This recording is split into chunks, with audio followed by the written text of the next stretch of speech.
they try to like make it seem like this isn't such a big deal. This is something that's just gonna blow over. Oh, we looking too far into it. Oh, this is just the same old, same old. There's cheating. There's always been cheating in boxing. I mean, there's always been the mob in boxing. This ain't nothing, dude. This ain't nothing. Yeah, yeah, yeah, yeah. All that shit sounds sweet.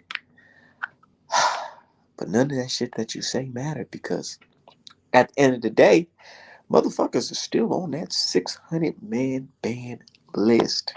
And we going to talk about it right here on the channel tonight, or this afternoon, whatever.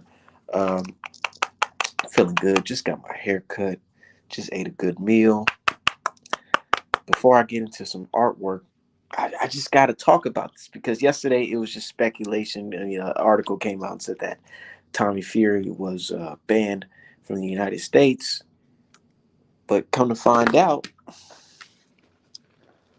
that he confirmed it today, with a little YouTube video. Matter of fact, let me play that shit.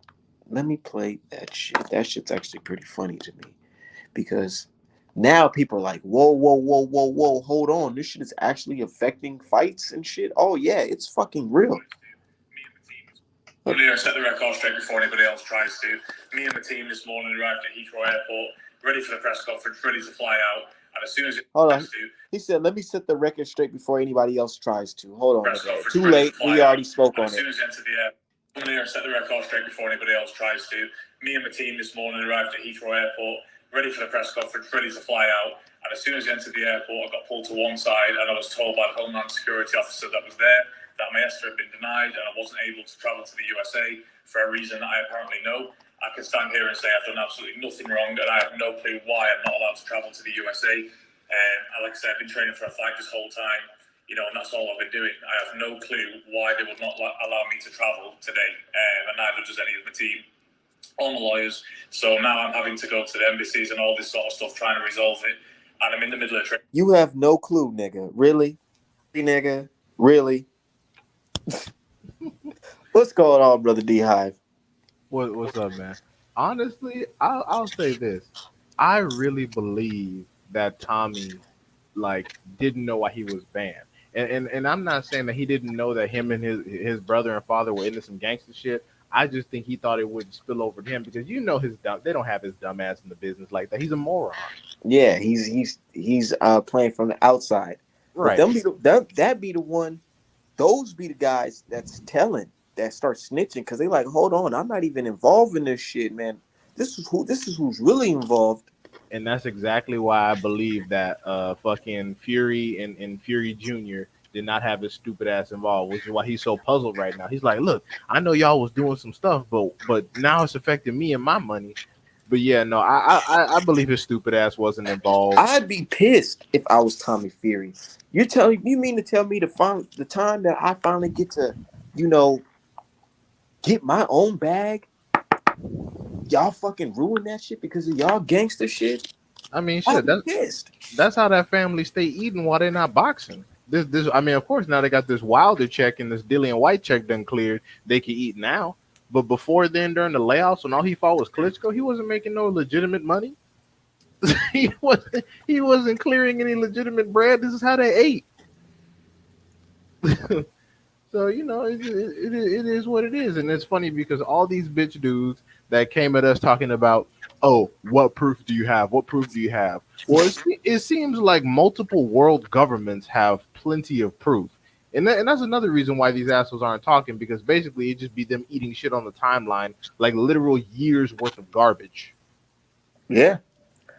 And that's why the only thing they can say to me is, well, Art Man, this has nothing to do with Tyson Fury beating Wilder. It has literally everything to do with that. Because at this point, are you sure you want to put your credibility on the line for that shit? It has everything. You guys have any credibility, anyways. But yeah, right. It has everything to do with it because the only reason why they're even, first of all, the only reason why the Furies even have any fucking business in the United States is because of Deontay Wilder. Deontay Wilder was their fucking introduction to this mainstream market. To be quite honest, I don't give a fuck if Fury had fought here before. He wasn't doing anything. Next, the relationship with ESPN. that relationship only formed because Bob Arum wanted to sign him now that he was fighting Wilder.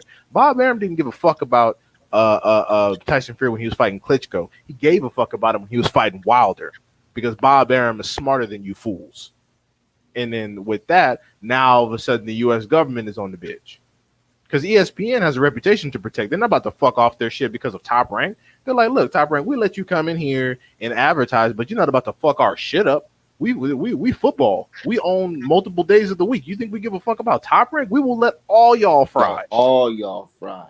Yeah. So fucking ESPN is probably cooperating like a mother. Like, hey, it's only them. We don't know what they be doing at that dumbass office. You can take all their ass to jail because we not going out like that.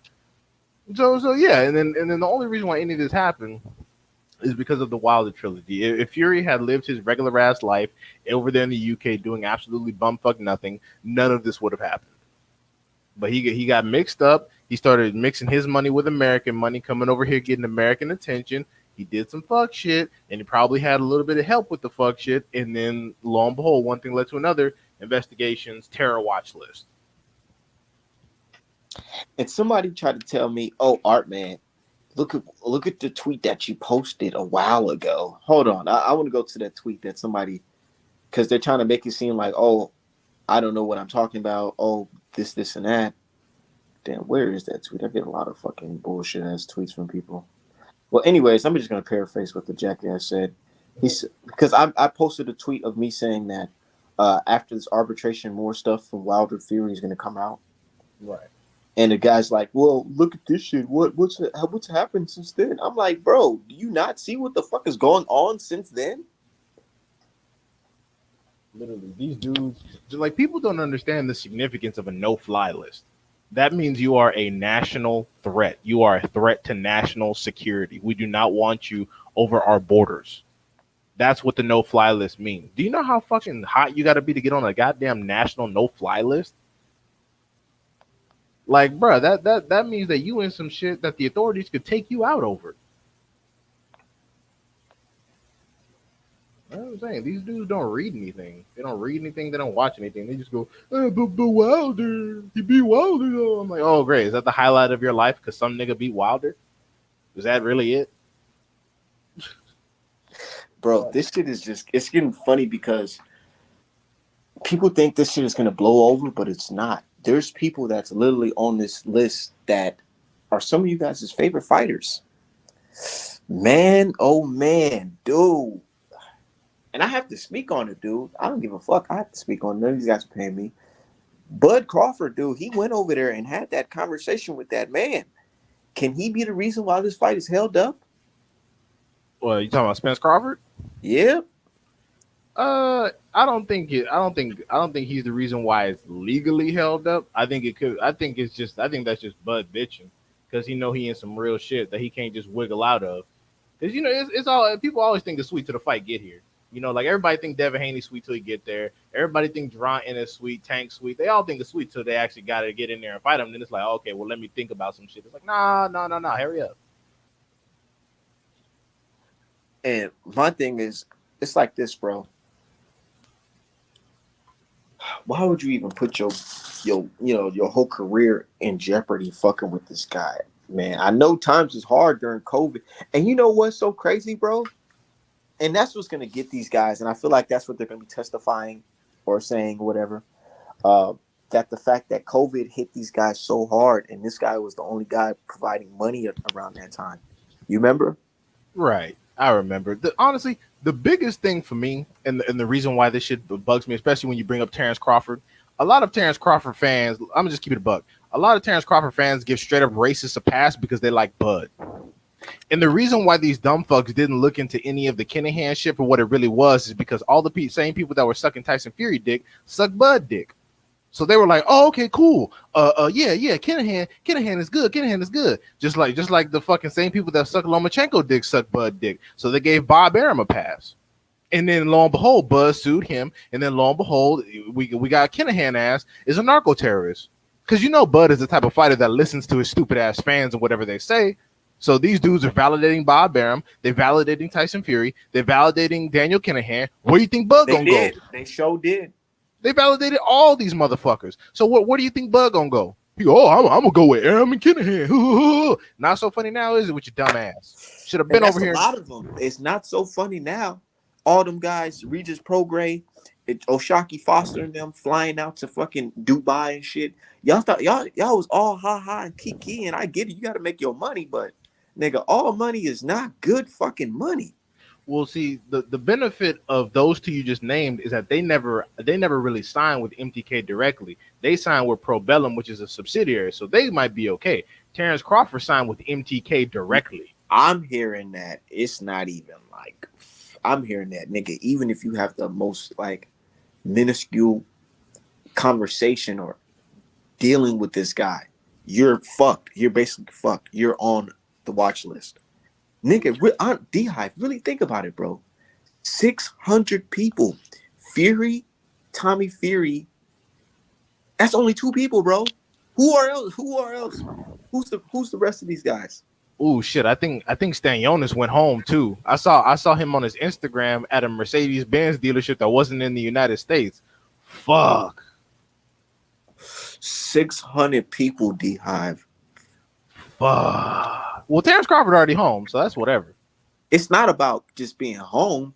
It's about leaving home. And then on top of that, these guys, when they're doing business, you have to prove that if you get paid, it's not going to Daniel Kinningham or anything associated with Daniel Kinningham. Jamel Herring is sweating the fucking hole through the floor at the house with that tweet. Talk about, I don't get my money from ESPN. FBI like, nigga, so where do you get your money? Oh, Lord. Oh, my God. And you know what's so crazy, though? Ain't no love lost in this shit because I'm going to keep it 100. I was trying to tell his ass, bro, and he was laughing at me around the time. I was like, bro, your stablemate, your team member, Tyson Fury's a fucking cheater, bro. And you know damn well, you being a nigga, if anybody did something like that to you, bro, you'd be showing no pistol at hand if they did the same way they did Wilder.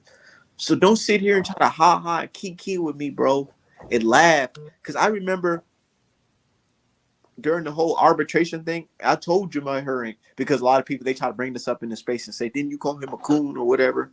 Nigga, it was a situation where I told him that, nigga, Wilder, if Tyson Fury doesn't fight him, Tyson Fury's gonna be obligated to pay up to 50 to fucking $60 million. And he was laughing like, nigga, hell dog, you really think they're gonna laughing. And then when the news came out that yes, indeed, that was the type of numbers that was gonna come about if Wilder didn't get that fight.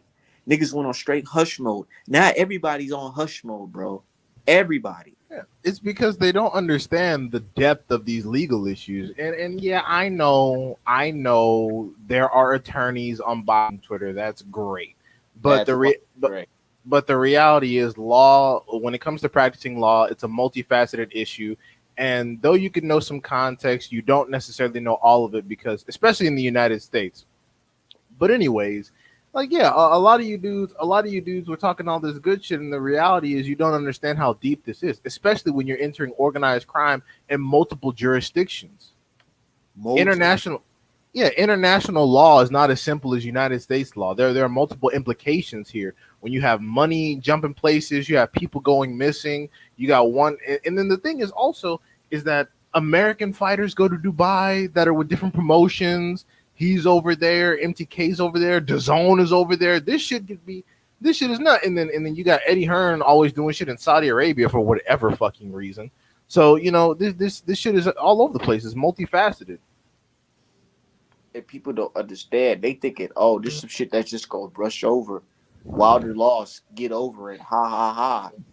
Nigga, at this point, it's way bigger than fucking Wilder. It's bigger than that. Of course, we want to know what happened between Wilder versus Fury. Too, we want the players to speak on it. But of course, looking at the whole grand scheme, bro, this shit is bigger than Wilder versus Fury. It's funny to me because if this bullshit had happened to Terrence Crawford, these same bitch dudes would be crying like a motherfucker. Oh my God, how could somebody do this to Bud? The thing is, black folks, black boxers, I gotta understand this shit could have happened to you. The shit that happened to Wilder could happen to you. It Shout out almost happened to Wilder. O'Shaquie. Hey, you said what? It almost happened to O'Shaquie. Luckily, his coach caught it. The O'Shaquie. It almost happened to fucking Fox. Like, bro, this shit's happened. Like, I don't know why niggas try to play games, make it seem like it can't happen to them. Yeah, no, I mean, and the thing is, these things that are happening, it doesn't take a massive criminal organization to do. But imagine if you have one. And also, like I said, 40 million for Dillian White, nigga, that just smells bad. Like, really? That was way too obvious. Bad. That's super. Like, why do you think Bob Arum wasn't out there in the UK? Right. He was like, I don't want to be anywhere near this bullshit. This is like 40 fucking million. Like, bro, that's literally like that's like all the money he got from like the first or second Wilder fight for Dillian White. Like, what are we doing? For Dillian White. Like, that's not even good game. Like, that's not even good accounting right there. If I'm the FBI, NSA, Interpol, I'm like, and I don't even know shit about boxing. I'm like, who the fuck is Dillian White? Ain't no way 40 million. Like, ain't no way. 40 billion? Oh, I'll be looking. Oh, this guy must be he must be way bigger than the last guy Fury fought in America. Right, and then that's why it took them so long to get the fucking numbers out. Because though you had a packed stadium because you had cheap tickets, the shit was horrible. It did ass because the money was never meant to be recouped. It was a laundering scheme. So they didn't really care about the numbers. The numbers did booty, ass cheeks, terrible. And you know, what's so crazy though, like how it's not really crazy, but Bob Arum's cooperation with the government and law enforcement or whatever. The fact that when the shit hit the fan, immediately he already had the numbers ready to tell the people how much he gave them. Yeah, Bob Arum don't give a fuck about nobody but himself. Plus, he's 90. He's like, what the fuck can they do? Kill me? Yeah, but Like, fuck well, it. That shit, I already lived my days. Right, yeah, he's straight. Not to mention, God knows he's probably still handling shit from those other previous FBI investigations, so he don't want no more of that shit. So And yeah, also because ESPN will probably cut ties with his dumb ass. man, I can only imagine what's going on in those fucking rooms right now. That those meetings about this very subject. I want them to publish that list. Like I said, I'm not concerned about Terrence Crawford because all his business can be handled in the United States. But like, is this going to affect fights getting sanctioned? Like, if because I know that Stanionis has the WBA regular at 147. Is this going to affect that? Like, is he going to relinquish that belt? Like, what the fuck? Steve Pope says, so no Fury versus Jake. I hope Crawford's not involved in that Kinahan stuff. Bud and Bomac, LO, this is a big mess. A lot of boxers that got themselves into. Definitely. Really think about it. People just like, oh, yeah, Tyson Fury and his brother banned. Yeah, that's cool. No, nigga, it's not just them. There's a whole lot of people in the sport of boxing that's in this shit, too. I wouldn't be surprised if Luda Bella's on this fucking list. Or Mauricio Sullivan's on this list. Them motherfuckers definitely should fucking be on the goddamn list. As much Tyson Fury dick as they be sucking. It's more than 600 people. Shit. What? What you? Yeah, I'm reading an article that says it's over 600 people. Oh my god. I'm trying to find the fucking list. Like, I want to see the list of people. I know who's on there. I know Marcus Vallejo's on that shit. He should be. Fuck him. Because I remember he was pro Wilder, bro. And that's why I called him out. And this shit, it really kind of hurt me a little bit. Because I used to watch his interviews with Wilder. And Wilder be saying, speaking his mind on his platform. Giving this guy good views. And then he turned around and started hating on him. Nigga, I swear to God, him in the comments, and this is what made him block me. Him and Ishe Smith was laughing over the I think it was the Super Bowl or whatever, when a player fucked up or something, and they're like, ha ha, maybe somebody spiked their water, ha ha ha, and he's fucking laughing and saying that shit. And I'm like, bro, what? This is the type of time we on? Said didn't hear him do something with MTK? Yes, the fuck he did. Yeah, he was signed with him for a while, and I know somebody gonna be like, "Hey, they talk about you. You retired. You a family man." It doesn't matter. And also, if I'm a seasoned investigator and I'm looking at you as a professional boxer who's been in the business for years, I'm just gonna assume you know something. I'm gonna assume you're not as fucking stupid as I think you are. I'm gonna assume you know this guy is some kind of figure who has a lot of money, but you don't know how he got it. Nigga, the What you root, think he bro. is? Nigga, when it comes to the feds, the whole guessing, that shit's out the fucking window, nigga. There's no coincidence. Nah, nigga, you're gonna have to tell me exactly why the fuck you did business with this guy. Who introduced you to this guy? Right. Did you know about this guy's history? Oh, It's you like, don't? It says here that you do know. Matter of fact, what about this tweet that says you don't? You think ESPN is paying me? You think Bob Arum is paying me? Who's paying you? yeah. Matter of If fact, you're let's look at your bank statements from that very fucking tweet. yeah, and your travel history for the Yeah, last 2 years. man, these white folks, they don't play no. This is their job. Their job is to sit back and collect information. This shit is fun to them. Watching y'all, And the investing thing y'all.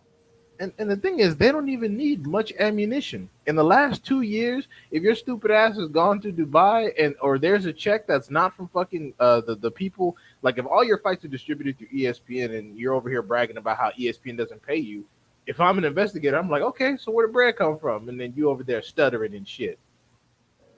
Oh, what? Tell me, what do you know? Well, I was in the office when Tyson Fury was talking to the commission about getting his gloves wrapped, and I did hear this.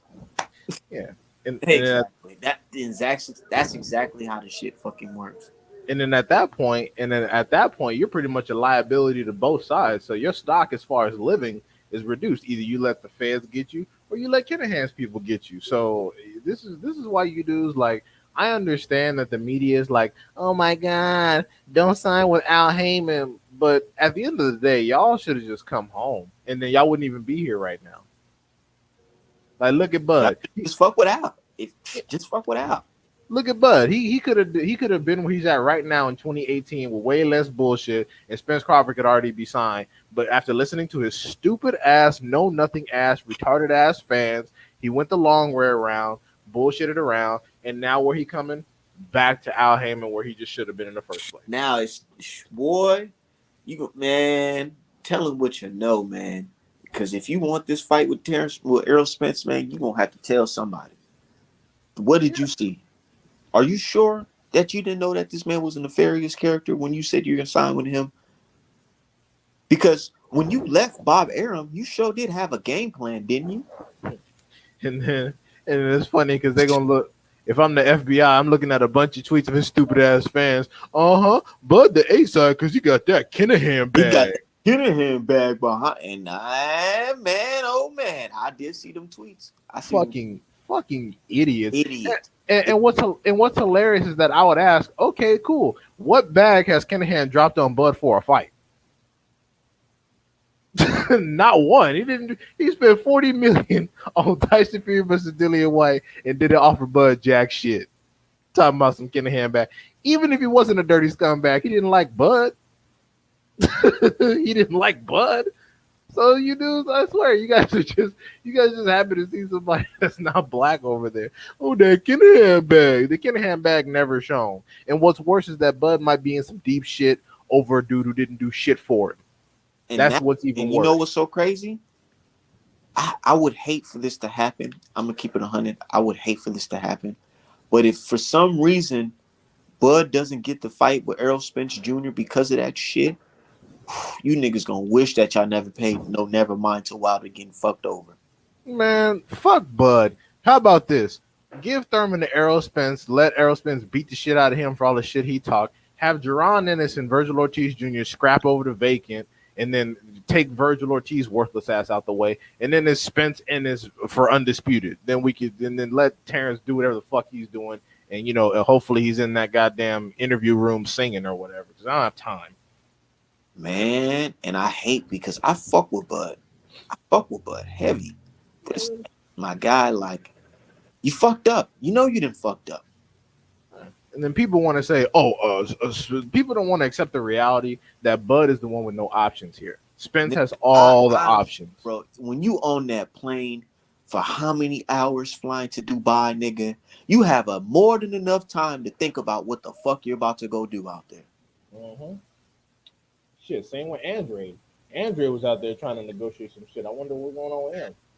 Man, 600 people. 600 people, bro. 600 people. And we already know the top three.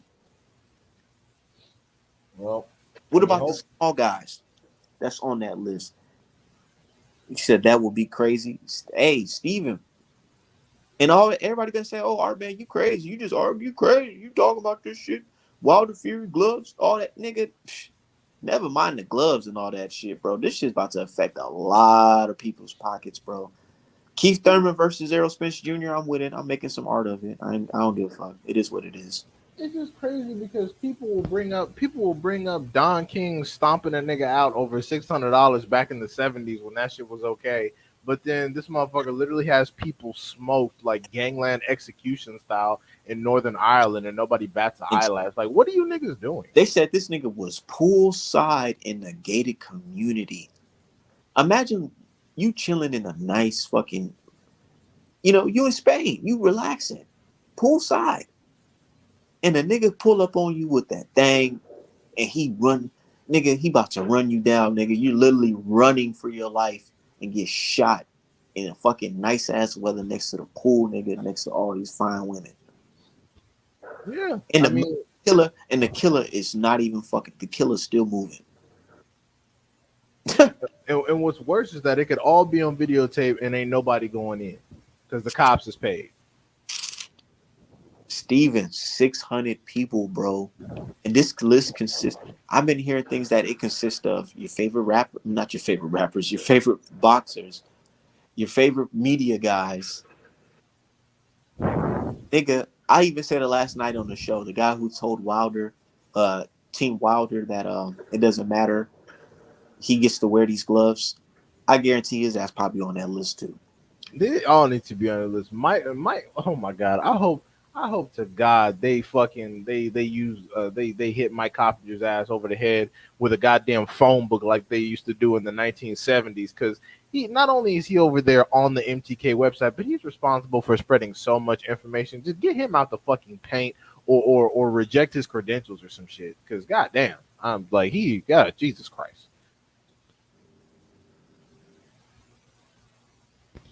They definitely need to do something with that.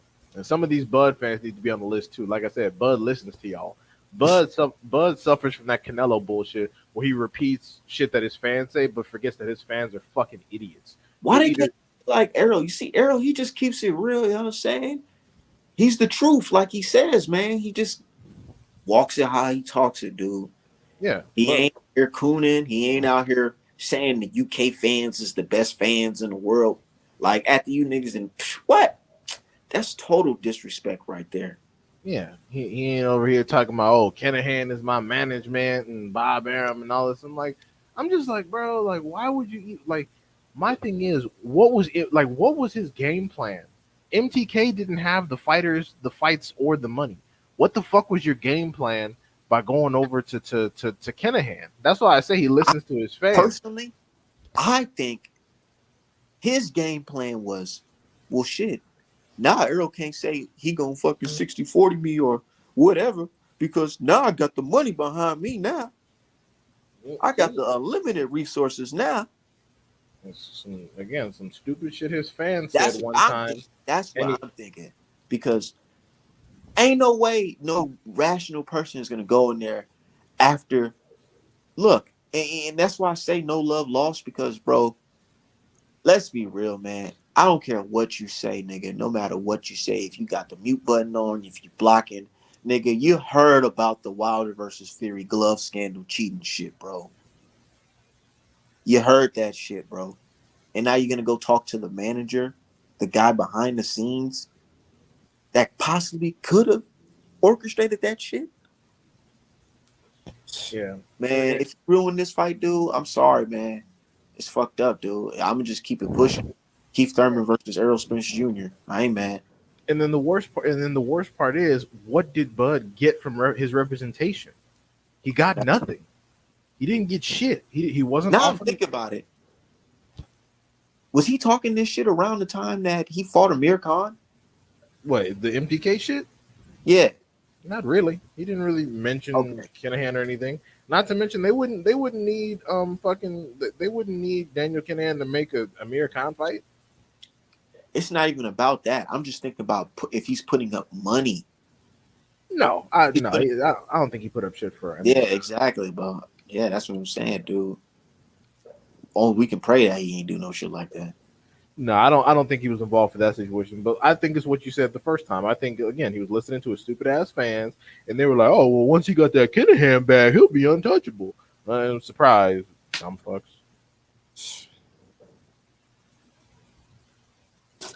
Man, oh man. So Keith Thurman versus Errol Spence Jr. How you think that plays out?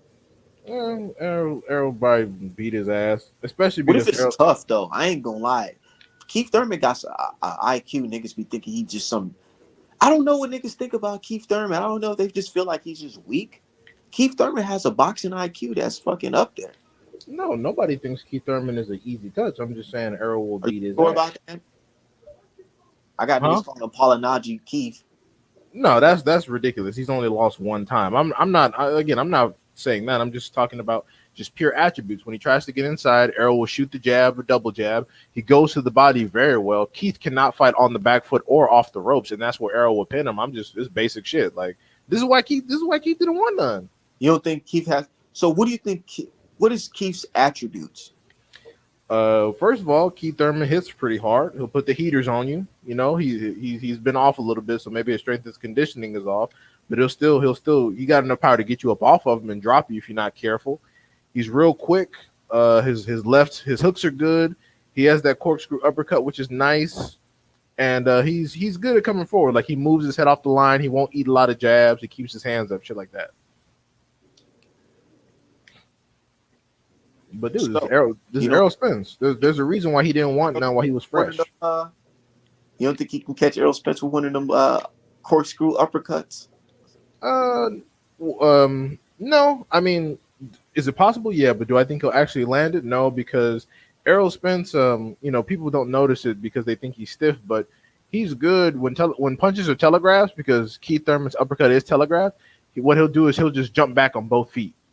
I honestly believe Keith Thurman versus Errol Spence will be a tougher fight than Sean Porter versus Errol Spence. I think it'll be a different fight. I don't think it'll be necessarily tougher. Look, nigga, we talking about the man who beat Danny Garcia and Sean Porter first, nigga, back to back. And that's why we trying to. I love Errol Spence Jr., but y'all gotta put some respect on Keith Thurman's name. He beat these niggas. The highlights of motherfucking Errol Spence's career. He beat these niggas early, back to back. No, I'm not disrespecting Keith. Like I said, I So don't. you think that might be a tougher fight than Danny Garcia and Sean Porter? Well, I definitely think it'll be tougher than Danny Garcia. Danny Garcia went in there and got his ass whooped. So I'm saying that. I'm saying that it might match the difficulty of Sean Porter, but the reason why I'm saying match it is because Keith Thurman doesn't fight like Sean Porter. It's a bit of a difference. And also, Keith Thurman will allow himself to be put on the back foot, which is where Errol shines, where Sean Porter didn't.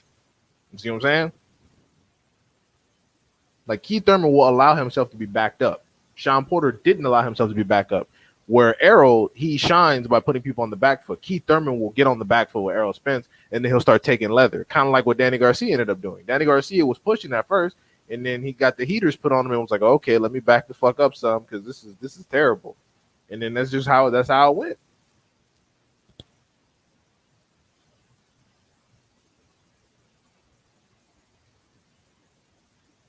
No, that's no disrespect to Keith. I'm just taking into account his attributes.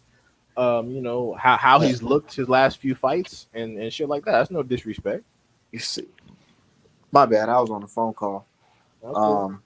But I see somebody in these comment sections say conspiracy theory is nothing concrete at all. Shit, ain't no conspiracy that motherfucker Tyson Fury and his brother is on the goddamn 600-man ban list. Yeah, Ain't we're talking conspiracy about that a lot of y'all favorite fighters or whatever is on that list as well. but look at this shit. Look at this fucking guy. The US government is giving us information and now they're saying that it's a clear conspiracy theory. This is not a conspiracy theory. This is a statement of facts. The government has mandated that over 600 people are no longer allowed to enter the United States. You think a mandate from US Or leave Customs? the United States. Yeah, you think a mandate from customs is a conspiracy? No, that's some shit that happened. That's like saying an executive order is a fucking conspiracy. Oh my god, and he's a fucking Bud Crawford fan. This is what. Oh my god, dude! Like, what is wrong with y'all? All of you niggas should have been like, why did Harriet Tubman take y'all? Nigga, you gotta chill. You gotta chill, D Hive. You gotta let him live. Let him live. This is these are you know what I'm saying? What is wrong with is what y'all? it is for them to feel a certain type of way, but it's like at this point, why are y'all even trying to argue the fact that these are situations where this can affect Terrence Crawford for real? This ain't no game. This can affect him for real. And look, he thinks we're still talking about Wilder. It's like, bro, it's bigger than Wilder. This is about boxing. People's lives are at fucking risk. Bud's life could be at fucking risk. And you know what? Like, shit, that's what I'm saying. Like, you know what it is? Some people, they just wait until guys like Mike Coppinger or Michael Benson say,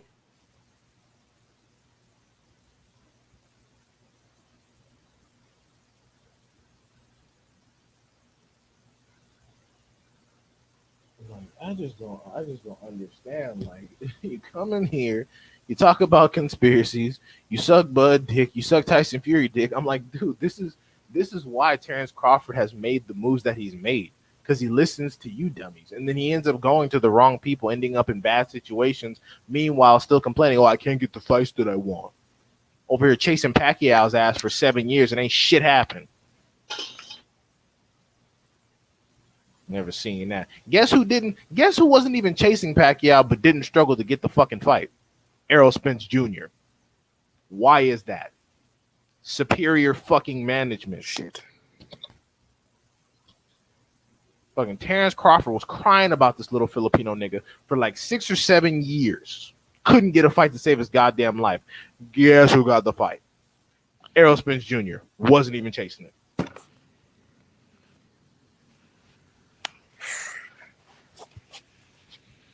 Nah, but real shit. Bud fans, y'all really gotta look into this shit for real.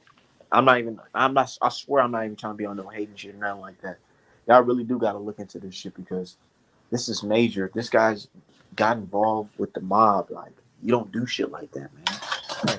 And if something happens to Terrence Crawford, God forbid, if something awful happens to Terrence Crawford over this dumb shit, I don't want to hear any of you morons giving any condolences or any fucking thing. I don't care if it's financial or physical or emotional or not.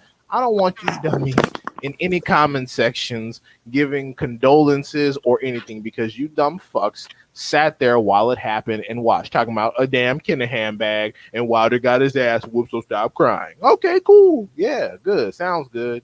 Sounds good. Bud could be on the list, but luckily Bud is in the United States, so hopefully the fight can still get made. You know, hey, what's up? What's up, Supreme Beast? Yeah, fortunately, people like Bud, Regis Prograis, O'Shaquie Foster are all in the United States, and the black asses don't need to be really fighting anywhere else anyway. All the good smoke is here in their divisions. They went. I mean, O'Shaquie went over to Dubai because that's where the fucking people who run Probellum are stationed. But they don't need to go nowhere. And all the sanctioning bodies need to do is sanction the fight and keep it pushing and let lawyers handle that other shit. Because unless people are being arrested, this shouldn't stop fights from fucking happening. I mean, you can be called in for questioning, but if you're not legally under arrest, you don't have to remain anywhere. Excuse me. So shit, it really is not that big of a deal.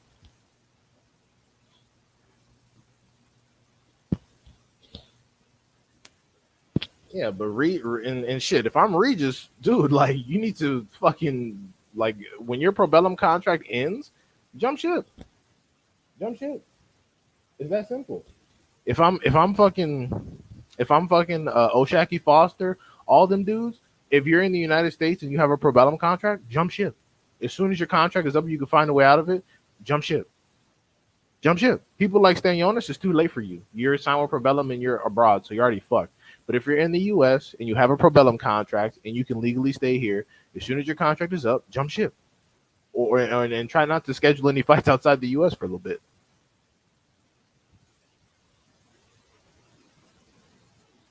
Okay, Ronald Franklin, no one cares. tired of listening to you fucking Bud fans with poverty-riddled upbringings. Jesus, y'all never come in there saying anything intelligent because you don't have enough sense to comprehend the issues. You just come in talking about, yup, Wilder lost and Bud is the man. Like, Jesus. Y'all all remind me of that fucking prison guard from Life talking about the gun line. Tell about the gun line, boss. That's what y'all remind me of. Like, Jesus Christ. Now, y'all get on my fucking nerves, I swear to God. And honestly, I have nothing against Terrence Crawford. But, you know, for some reason, because of y'all, I want him to get folded the fucking half. I hope that y'all will be quiet. Because, see, when Canelo lost, his fans had to shut the fuck up, which I'm so happy about.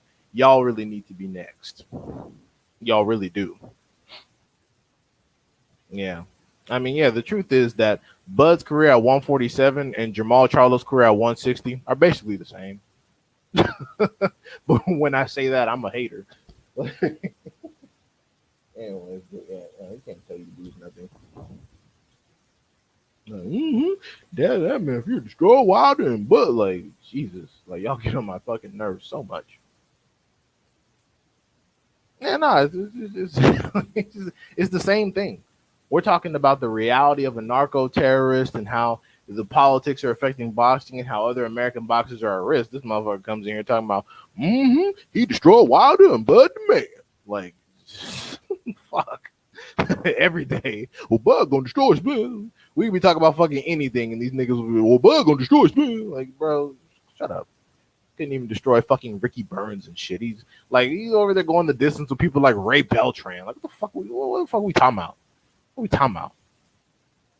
These are the same dudes that said, oh, well, Spence couldn't, Spence fucking went the distance with a 135 pounder.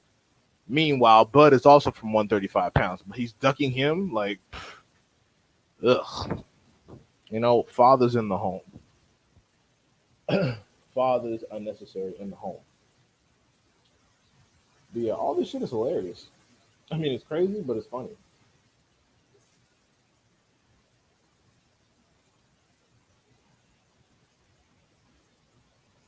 And it's funny because, like, this, I remember this kind of shit happening to fucking Golden Boy and no, not Golden Boy, but fucking Top Rank. This is why they initially hate Al Heyman, because all their fighters had to jump ship because of different reasons.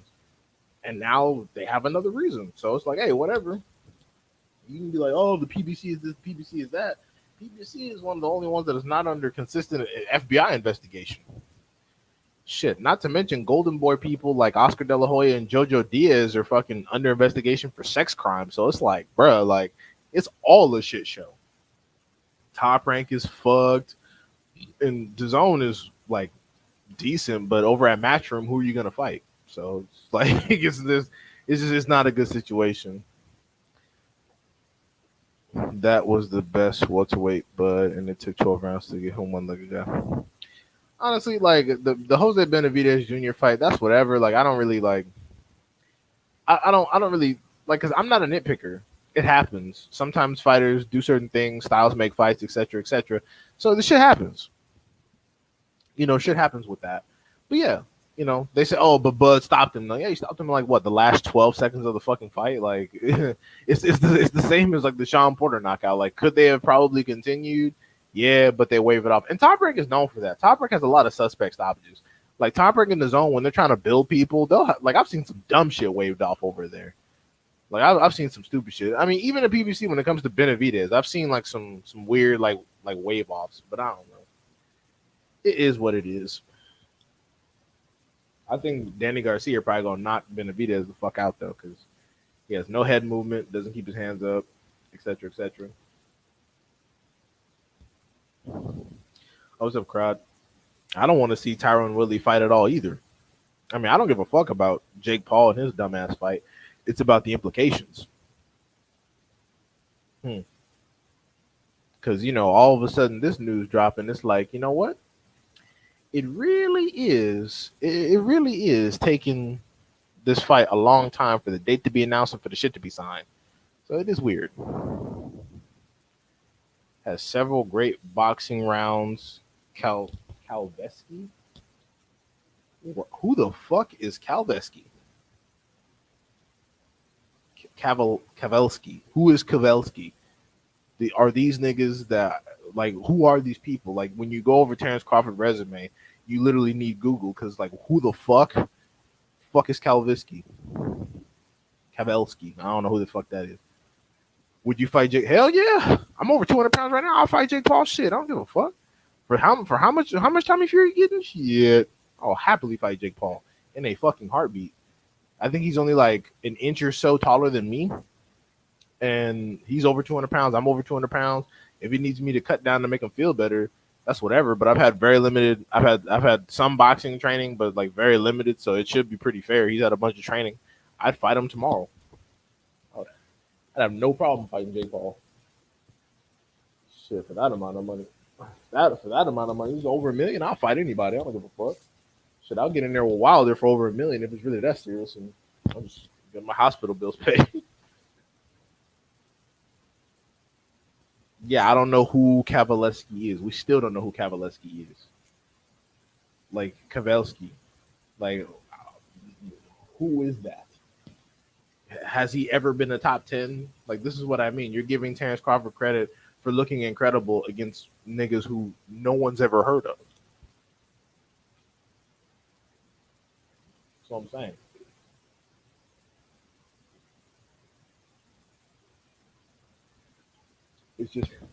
It's just lunacy because you guys want to say he's a ducker and a coward for fighting Mikey Garcia, the 135 division champion. But he's too scared to fight another guy who came up from 135 just because he's Terrence Crawford. Like the narratives never make any sense. It's always some nonsense. Yeah, Fred Rose. I mean, there's no disrespect. It just is what it is. Like Errol Spence's fought the more notable names who have done more work. Like even Errol Spence's names have been exposed to competition. A lot of Bud's resume ain't fought shit but Bud.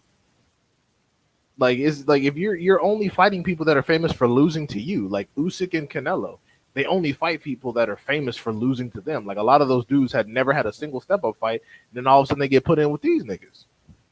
Like look at Caleb Plant, that nigga fought nobody and then fought Canelo. Like what? Like bro, like man, come on, bro. Like Jesus Christ. Like Danny Garcia was at 140 putting in legitimate work. Like he was fighting niggas like fucking. He was fighting like Lucas Matisse and fucking and like he was like clearing out the fucking straight up legitimate people. But you know, this fucking Bud. Danny Garcia moving up to 154. That's a good smoke. That's good smoke. Yeah, Danny Garcia was fighting fucking Zab, Judah, Morales, Khan, fucking Herrera, Matisse, fucking, Judah. Like, he was fighting all types, like Kendall Holt. He was fighting all types of people. You know, so and then his experience carries over. And he fought Thurman, Rios Porter. Like, look at all these names he fought. And then he fought Spence. So it's like, yeah, bro. Like, you gotta fight some people that are, fighting people. Yeah. And the thing is, I'm not even basing Terrence Crawford's skill level on his resume. Terrence Crawford is an elite fighter. But you guys are kind of overselling the separation. The reason why he shows so much separation is because the niggas he's fighting have never fought anybody. They've never been in situations where the skills are needed to adapt. Like fucking Green Beans, like what is Green Beans? Who is he famous for beating? Is that who you mean by Kelveski? Aegis Kavalauskas, the dude who nobody had ever heard of in their entire lives? Like, yeah, of course you're gonna look awesome beating that fucking dude. Like, Jesus Christ, bro. I mean, fuck. I give Terrence Crawford more credit for whooping on Jeff Horn's lame ass than Aegis Kavalauskas. Shit, at least Horn had fought some damn body. Whether he won or not is a different question, but at least he had fought somebody. At least Horn had been in there with some certified competition. Aegis Kavalauskas, what the fuck was his best win? David Avanesian? Really? Like, fuck, man. Like, bro, just give me your fucking break, dog. Like, it's cool to respect and give certain fighters propers without either going overboard or being disrespectful. Like, a lot of people are talking about Bam Rodriguez right now. Bam Rodriguez is an exceptional talent between 112 and 115 and shows a lot of separation between the top guys. However, the top guys are older. They've been in a lot of wars, and a lot of their resumes are not certified. They've only fought one or two people, but nonetheless, he's good. You can say all that. You can acknowledge that. But then when you start saying, oh, he's superior in accomplishment to Devin Haney, he's better than Boots, now you're doing stupid shit. Now you're doing stupid shit. I mean, fuck. Even people that are talking about Bam versus Inoue. Look, bro. I am not a super Inoue fan, but let me explain to y'all something. Inoue would severely harm Bam Rodriguez. It would be bad. Like his career might be altered type of fucking harm. It's like y'all gotta relax, man. Cause y'all do this. Like when Teofimo Lopez clipped Lomachenko, I was one of those people that said Lomachenko's a hype job and Teofimo's a hype job. But y'all certified both those dudes, and now look at them. They're beltless, beat up, and then now look like bitches. This is like, and then the same people are like, oh, Josh Taylor will be a competitive fight for Terrence Crawford. And then right after Catterall, people were like, oh my God, Bud would have killed it. It's like, yeah, you got to look at the competition. Who the fuck was Josh Taylor beating? This is what I mean. He's only fighting people that are famous for losing to him. It's context. This shit matters. Shit fucking matters, bro.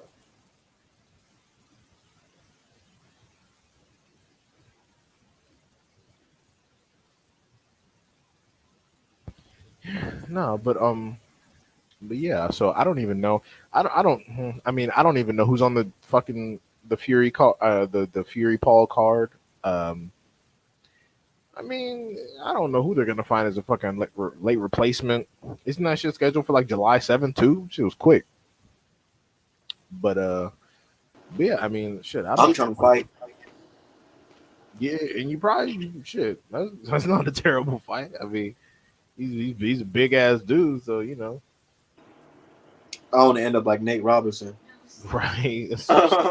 I was saying, like Jake Paul is a dummy, but he really be training in boxing. He's not a small person. He's not. He's a big ass dude.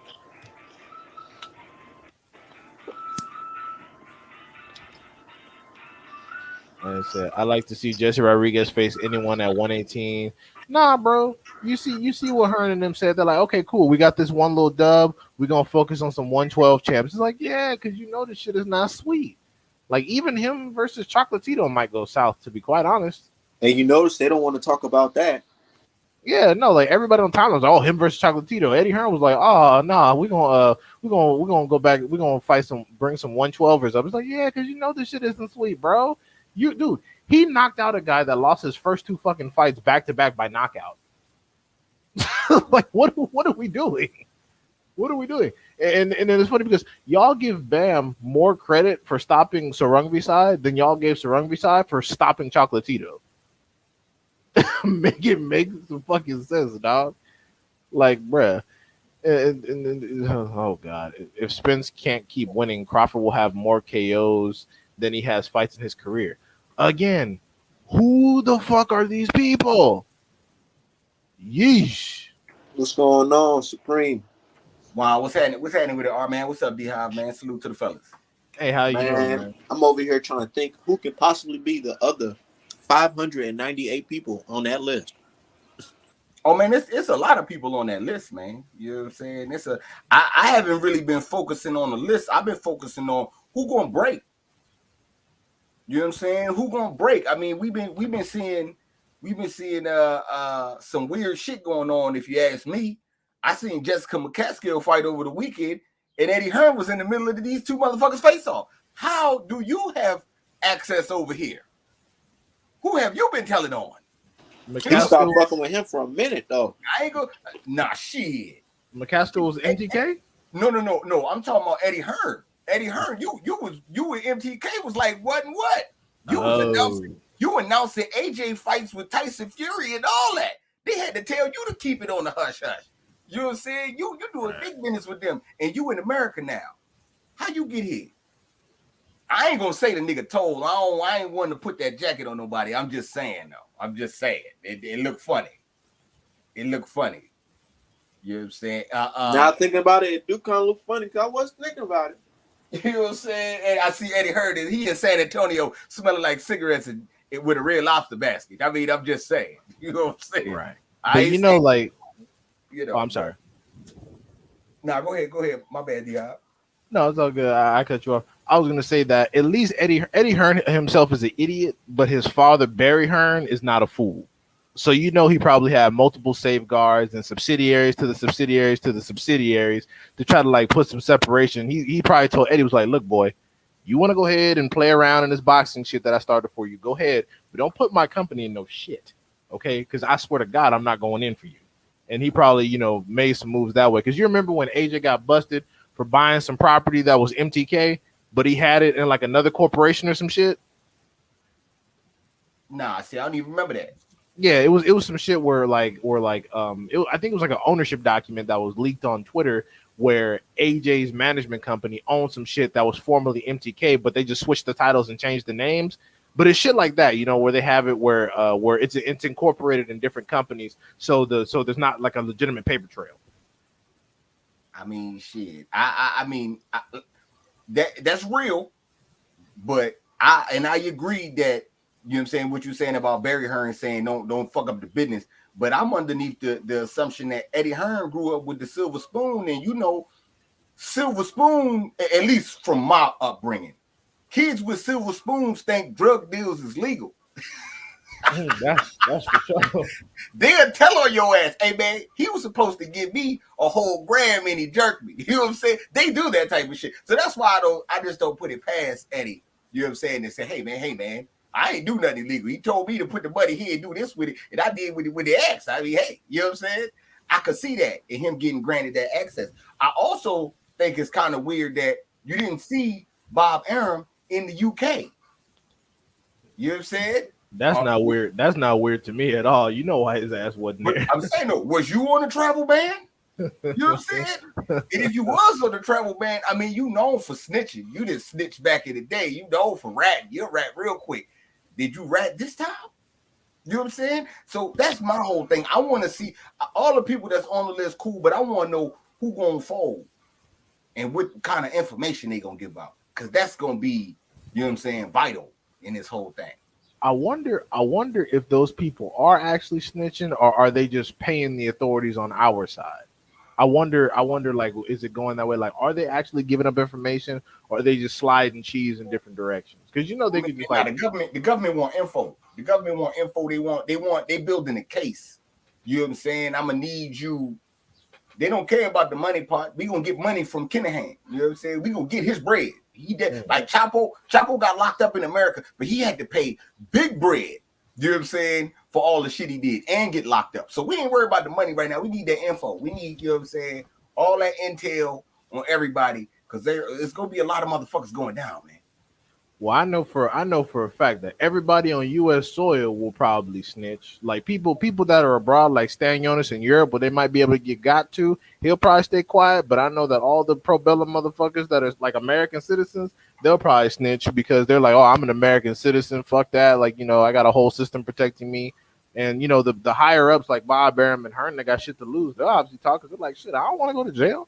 Like, I got a lot of money. Like, I don't want to go to jail.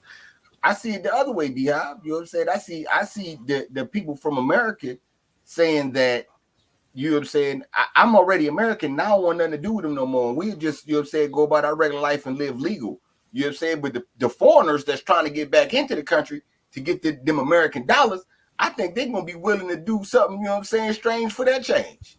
Damn, that's extremely high risk. If you're not already in the United States, and because the thing is, because a lot of the cops over in Europe, especially, from what you know about the cartel, a lot of them are already kind of in on this shit. So if they find out you in the back room eating steak and lobster and then you come up missing, that's use. Yeah, man. So I don't know. I think this is like in the coming days. I said the guy who told Tay Jones and them, it don't matter what gloves you got on. I wouldn't be surprised if he's on the list. And the guy that's from the commission. Yeah.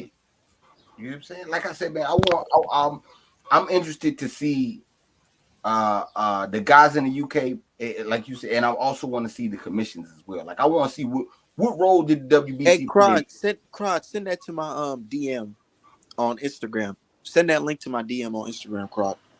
Yeah, those dirty commission bitches definitely need to be investigated. Because what the hell are you talking about? Oh, these were already approved by the commission, so these are what he'd be wearing. Then why are we here? And also, if that's the case, then why are you unpacking and touching my gloves? If nobody has any fucking say because the commission said so, why are we even doing this whole damn process then? And why can't we find the tape of him wrapping his hands? Why can't we find anything? Why can't we find the gloves from the fights?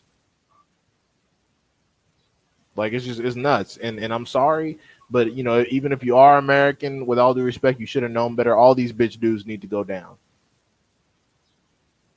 And then if you're in a position like Terrence Crawford, you need to just tell them. You need to just tell them what you know. Tell them what they need to hear, what they want to hear, man. Because yeah, maintain.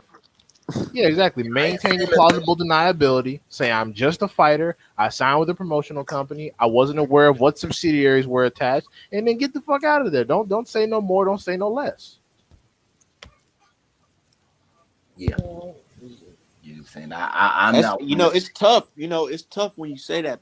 We not in that situation, but you gotta think about you being put in that situation, man. You gonna have to say something. Shit, let the I mean, you gotta. I agree. You know what I'm saying? When they come for you and they want to have a sit down with you, you have to sit down with them. You know what I'm saying? There's no. Let me just brush it off. You're going into the interrogation room. It's all depends on what you say in that motherfucker. So right. I look at the whole shit like say what you gotta say. Don't tell on nobody. Don't give nothing up. But still. Yeah, don't say some shit you don't know. Right. Yeah. Just keep your innocence and say, man, I don't know what the fuck is going on. I was just trying to get some leverage. I don't know. Yeah, don't speculate, because if I'm in the interrogation room, I become the most ignorant motherfucker in the world. I was like, I signed with Top Rank, and then they told me that this person was a manager similar to Al Heyman's PBC, so I thought I was making a similar deal. I had no idea he was connected to all of this other stuff until the news broke and I was already signed. Bada bing, bada boom, shut up.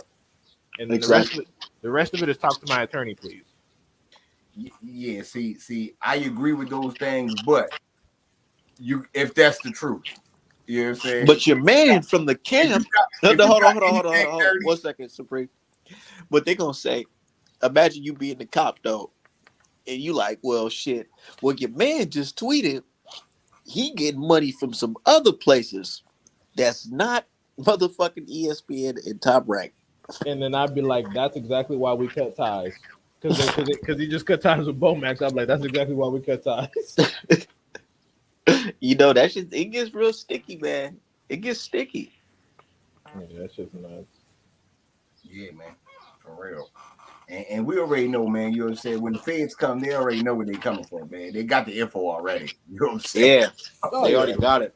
When the FBI... Yeah, when the FBI on your ass, that means the case is already pretty much built. We just need you to confirm it via affidavit. Like, we don't need the facts. We just need the facts confirmed before we send it to court. That's why they just go around recording everybody. But the brother Drew Titan asked a question. He said, why would Tyson Fury be trying to leave the UK twice in 1 week after they already told him that you can't leave the first time? You think he's running from something? I'm thinking the same. I'm thinking that. It just doesn't make any sense to me. That's what I would think. I'm just like, considering what a big cash cow he is, and how his events are a good source of revenue laundering. I'm like, what did he do to make himself a liability? That's a good question. Hold on, who you talk about? Fury. Oh man, what? Fury tried to leave twice. Yeah, but what I'm saying is they don't do. Oh, okay, Fury into this shit because he was hand in hand with the man. You know what I'm saying? Like him and Billy Joe Saunders was trying to get jobs after boxing with Kinahan. You know what I'm saying? Oh, really? I mean, I'm saying though, these niggas was like, you know what I'm saying? Man, I'm telling you, him and Billy Joe was like really, they fucked with Kinahan tough. You know what I'm saying? A lot of people, those is like his breakthrough guys. Yeah, you know what I'm saying? Yeah, you know what I'm saying? Billy Joe Saunders was telling the reporters, he was telling Interpol. Interpol had the undercover agent that was posing as a reporter, Billy Joe was like, "Yeah, you fly with me out to Dubai, you know what I'm saying? And I can get you a personal interview with him after me and you get personal." You know what I'm saying?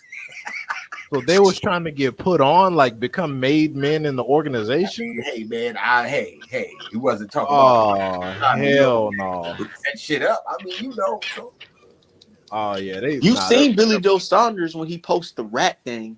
they're fucked. You remember when Billy Joe Saunders posted that rat situation? Oh yeah, I guarantee Billy Joe Saunders on that list, no doubt about it. Billy Joe on that gangster shit, you know, he just shot the boy in the hand. Yeah, Billy Joe shot somebody. Yeah, I had no idea he shot somebody. Yeah, this nigga Billy Joe's wild, man. Oh shit, he tried to be, you know what I'm saying? He tried to get into the mall, baby. You know what I'm saying? oh man, Billy Joe Saunders turns into Billy the Kid. What the fuck? He's shooting people. Oh my god. And Tyson Fury, I just feel like he's using Tyson Fury as, you know, the big money laundering situation. Because you got to really think about it. What did he promise Bob Arum in return? What Kinahan? Yeah. Because he gave him $4 million for each fight. But what was he guaranteeing him? I think he might have been guaranteeing him Tyson Fury. Because the thing is, Tyson Fury was already signed with MTK. So in order to sign with ESPN on top of that, you got to ask the original nigga. I'm not gonna lie to y'all. When the news first broke out with Tyson Fury signing ESPN or whatever, I was thinking to myself, why would they do that? This nigga Tyson Fury is about to get his ass knocked the fuck out by Wilder. Yeah, see, then you took the words out of my mouth, Art man. You took the words right out of my mouth. Kinahan may have guaranteed a victory. Exactly. Right. And let's keep it real. I don't care what no Fury fans say or no Fury supporters say. Nigga, when Tyson Fury said, I'm going to walk Wilder down and knock him out, none of these fans said, nigga, that was a good idea. That was the worst thing you can do. Why would you even think about doing something like that? They had no faith in Fury going into the first or the third fights. He said more than that though.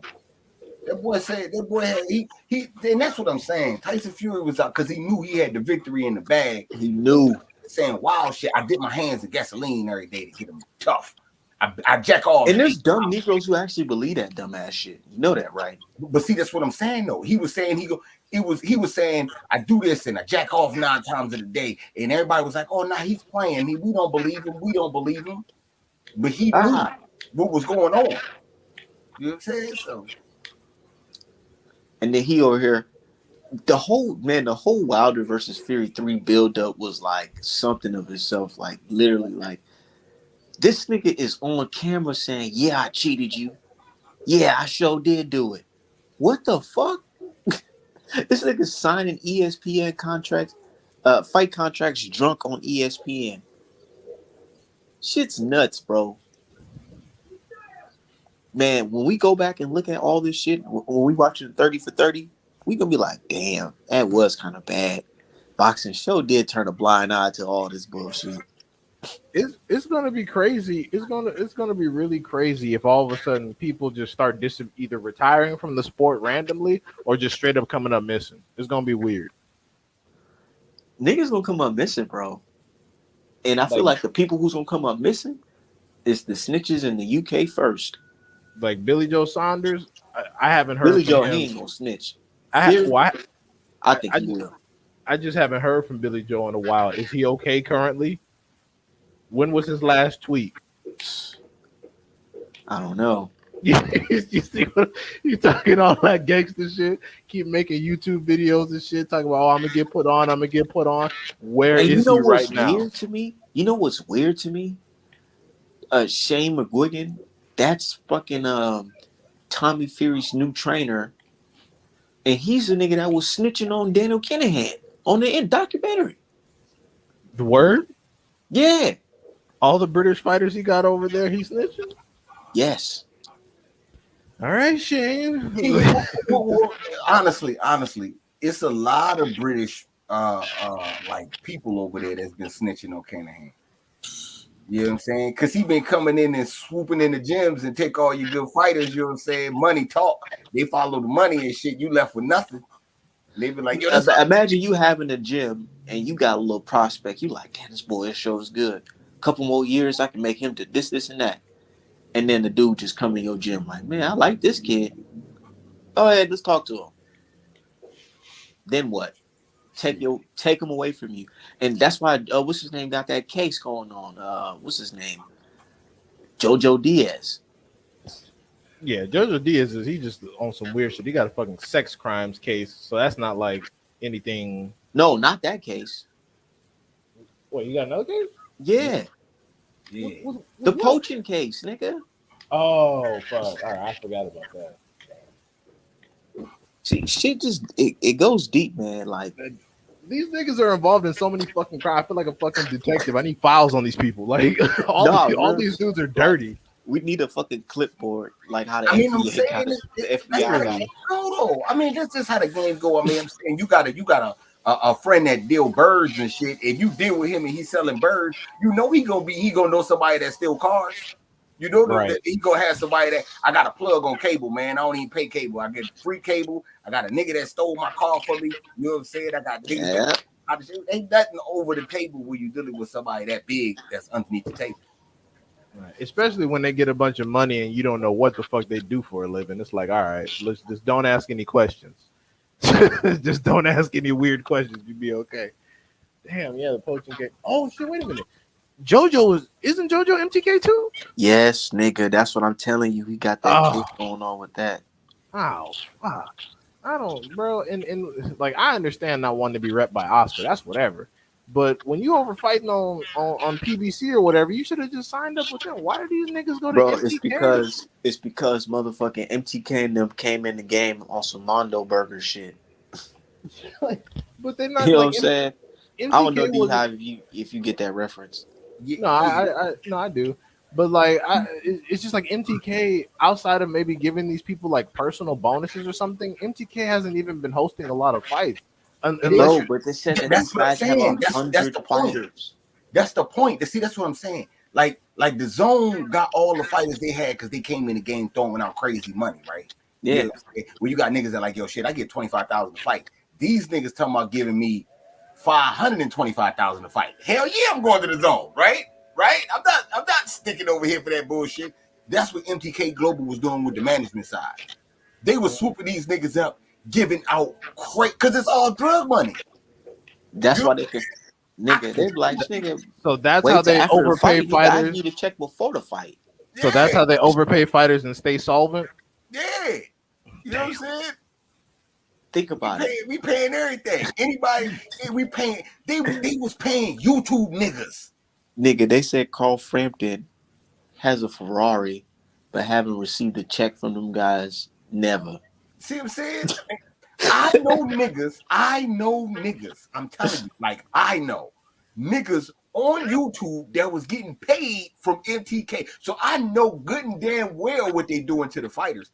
If they paying out niggas talking about the $75,000. You know what I'm saying? They got paid $75,000 for talking about MTK.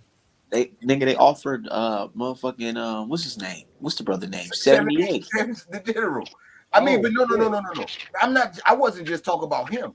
I know niggas that accepted the money. Oh. That's what I'm saying. I know niggas that accepted money. Dude, you know who I think for sure took? You know who I think took the money for sure? Marcos Gallegos, that guy. I think he took that shit. I don't give a fuck. I'm gonna put that guy. I think he took that shit. Who did what? You know what I'm saying? I ain't gonna do that part. I'm just saying. He switched up. The way he just switched up like that so fast on Wilder, it was unbelievable.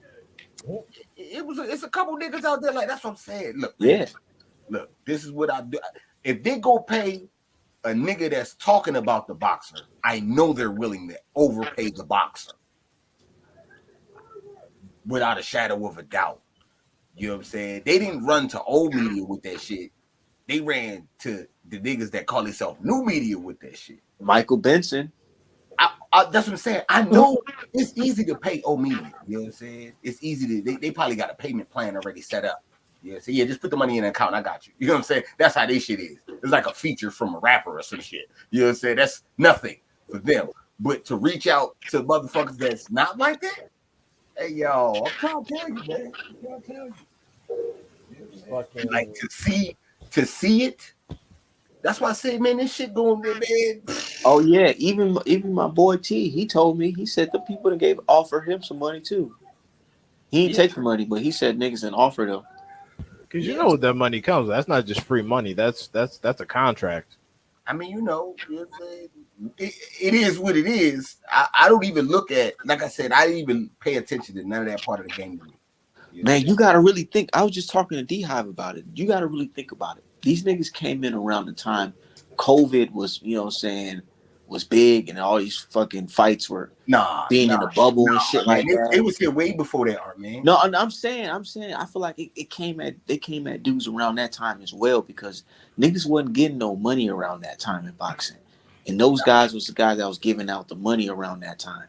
Nah, see, look, Around that time, a lot of them dudes signed to MTK. yeah, but look, see, this is what happened. Kinahan and them was getting bread before then. You know what I'm Yeah, saying? of course. When COVID hit, everybody slowed up, but them. Exactly. They cash flow was still coming in, like they was ain't nobody sick over here. So that's why they was, you know what I'm saying? You know, like I say, man, when you out here hustling, you know what I'm saying? If you've been in that type of lifestyle, all this shit is like So Kinahan was bailing It's everybody out. easy. Basically, he was the fucking boxing event welfare center. And why you think all these niggas was talking good about him? Yeah, but of course. it ain't necessarily it's welfare, but it's not welfare. Well, it's an investment, All he trying to do is launder his shit anyway. right? You know what I'm saying? So I honestly feel like he was on some P Diddy shit, on some like I wanted to be in the cameras type shit. Because I was on Twitter, man. I was active on Twitter around that time, dude. There was a point in time where he was about to do a little like interview with one of these media guys and drop it and let the world know he's just a nice boxing promoter type of guy. And Mike Coppinger said his lawyer advised him not to drop that video. It's like, bro, there's too much dirt out there. Just don't even address any of the bullshit because there's too much risk. You might actually say something real. And the fact is, around that time, that's when these guys was basically saying, yeah, he's a good guy. He's good for boxing.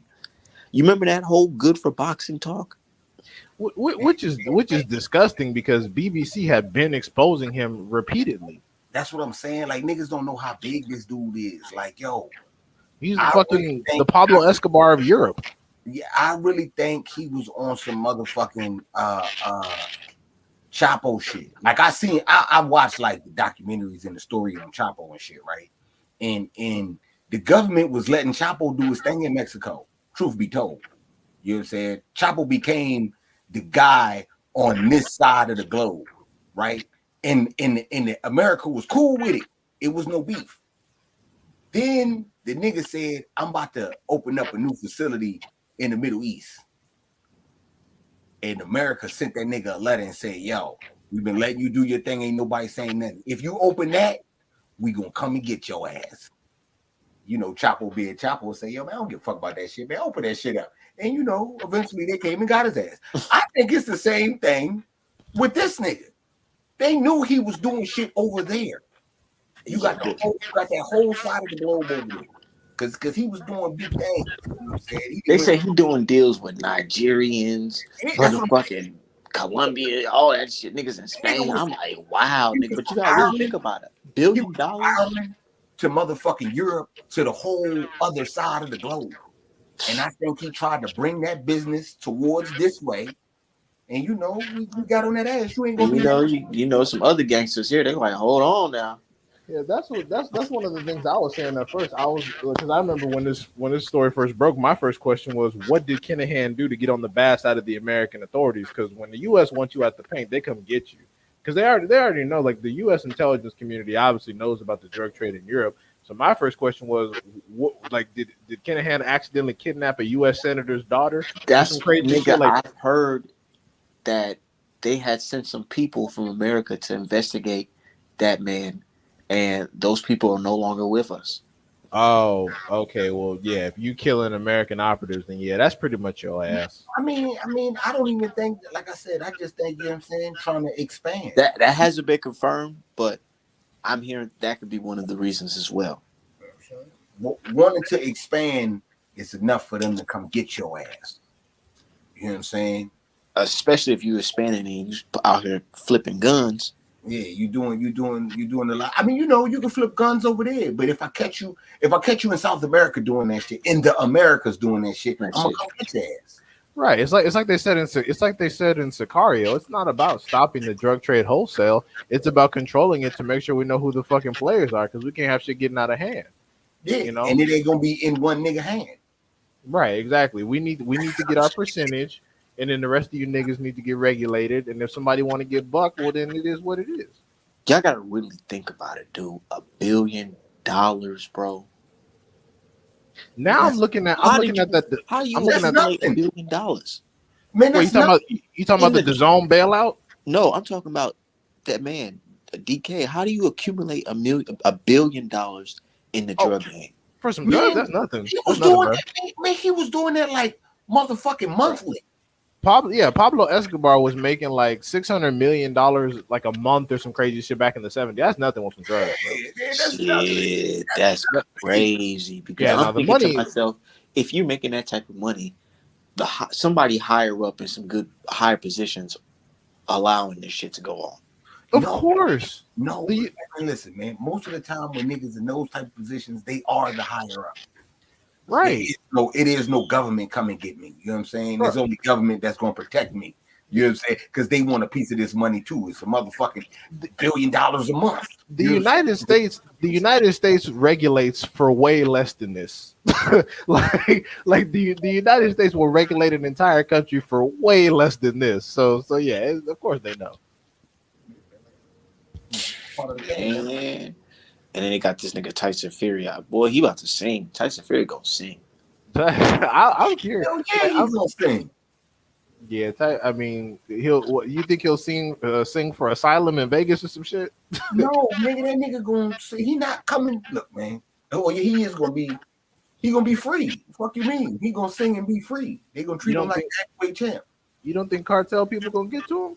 I mean, that's like Daniel Canahan if he, you know what I'm saying? I mean, I'm not saying right. Like, if I'm Tyson Fury overdose story, does that sound too ridiculous? No, that's exactly what the fuck I'm saying. Because I'm like, if I put all that money in your hands and you snitch on me, that what? Man, no.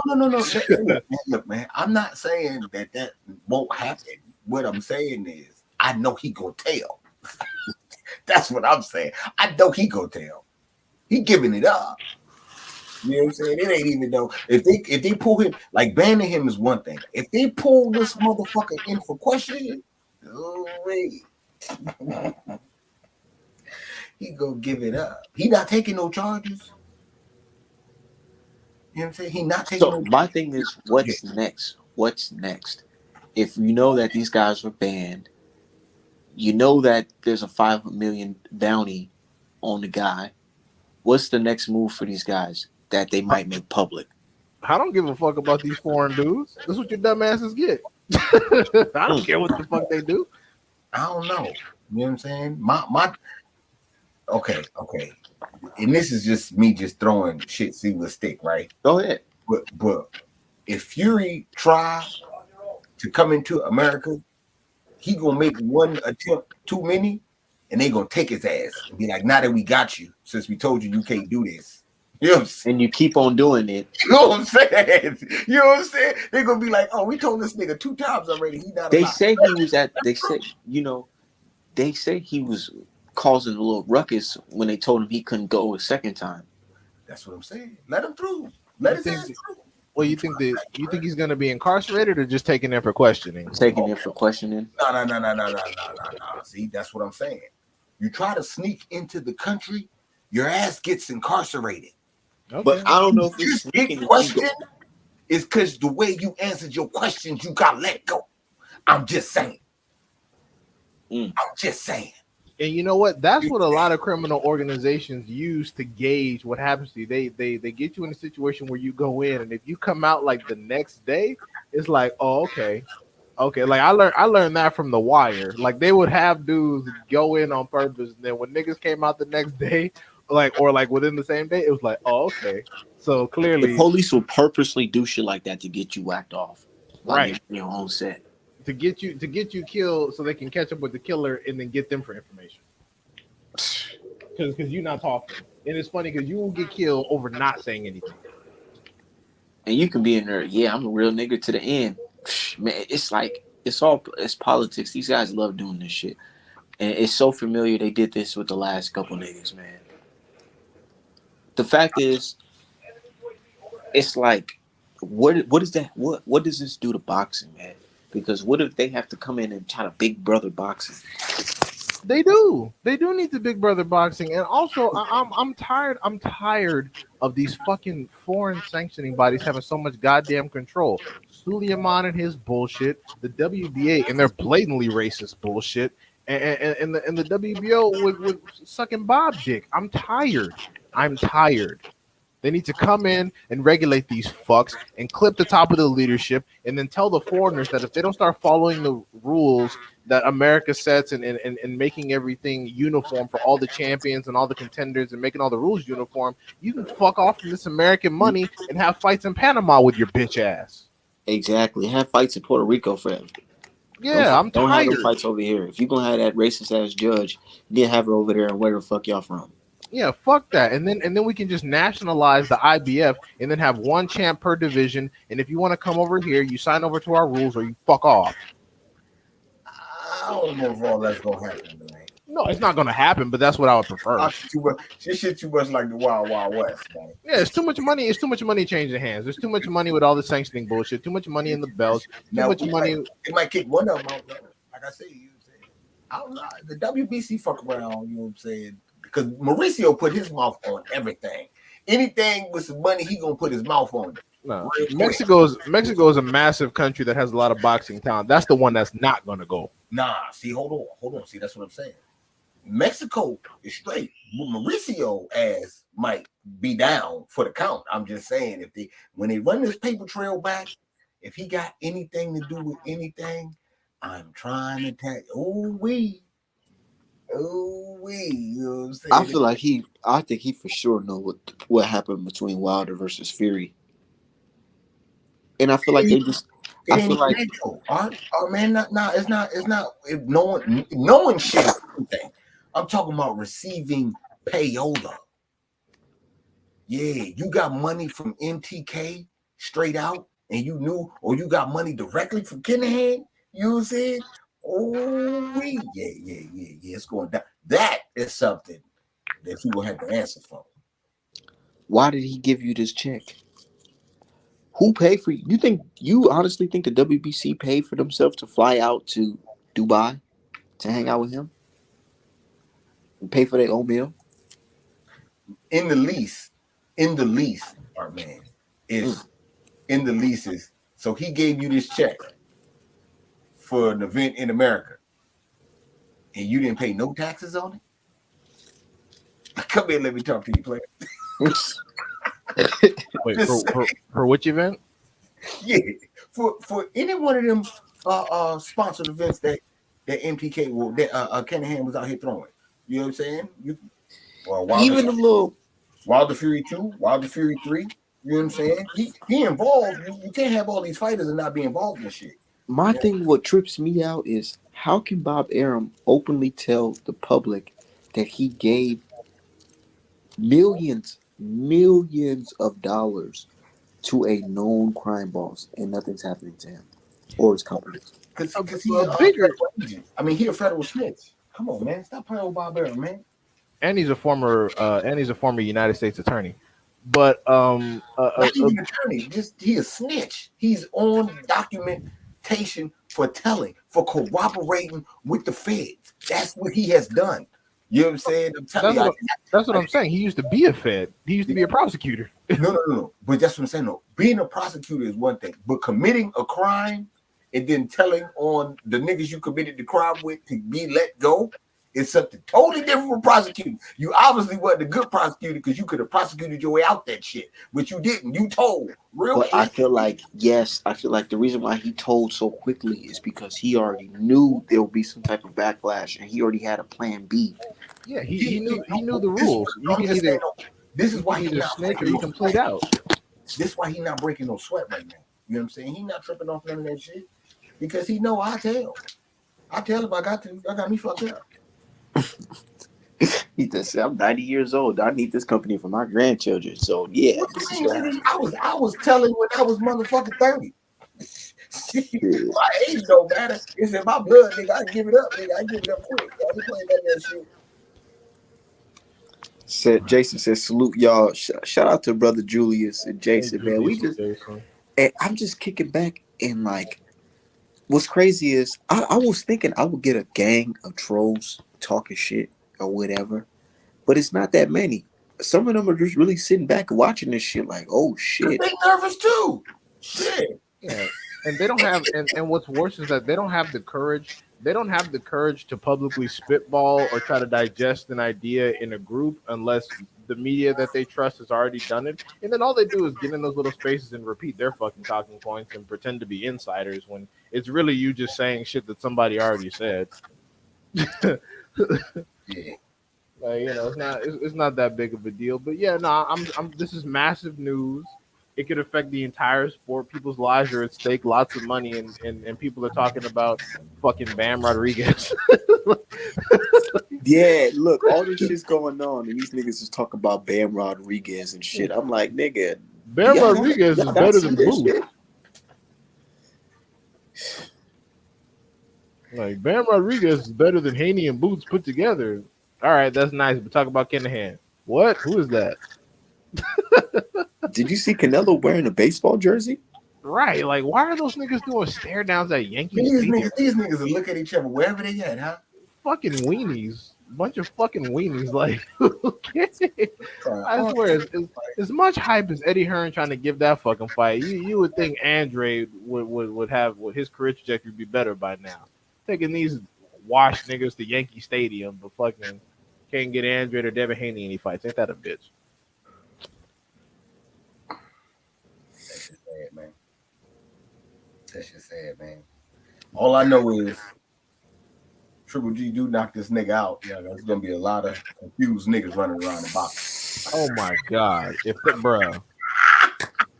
Canelo gets knocked out, throw his entire career away.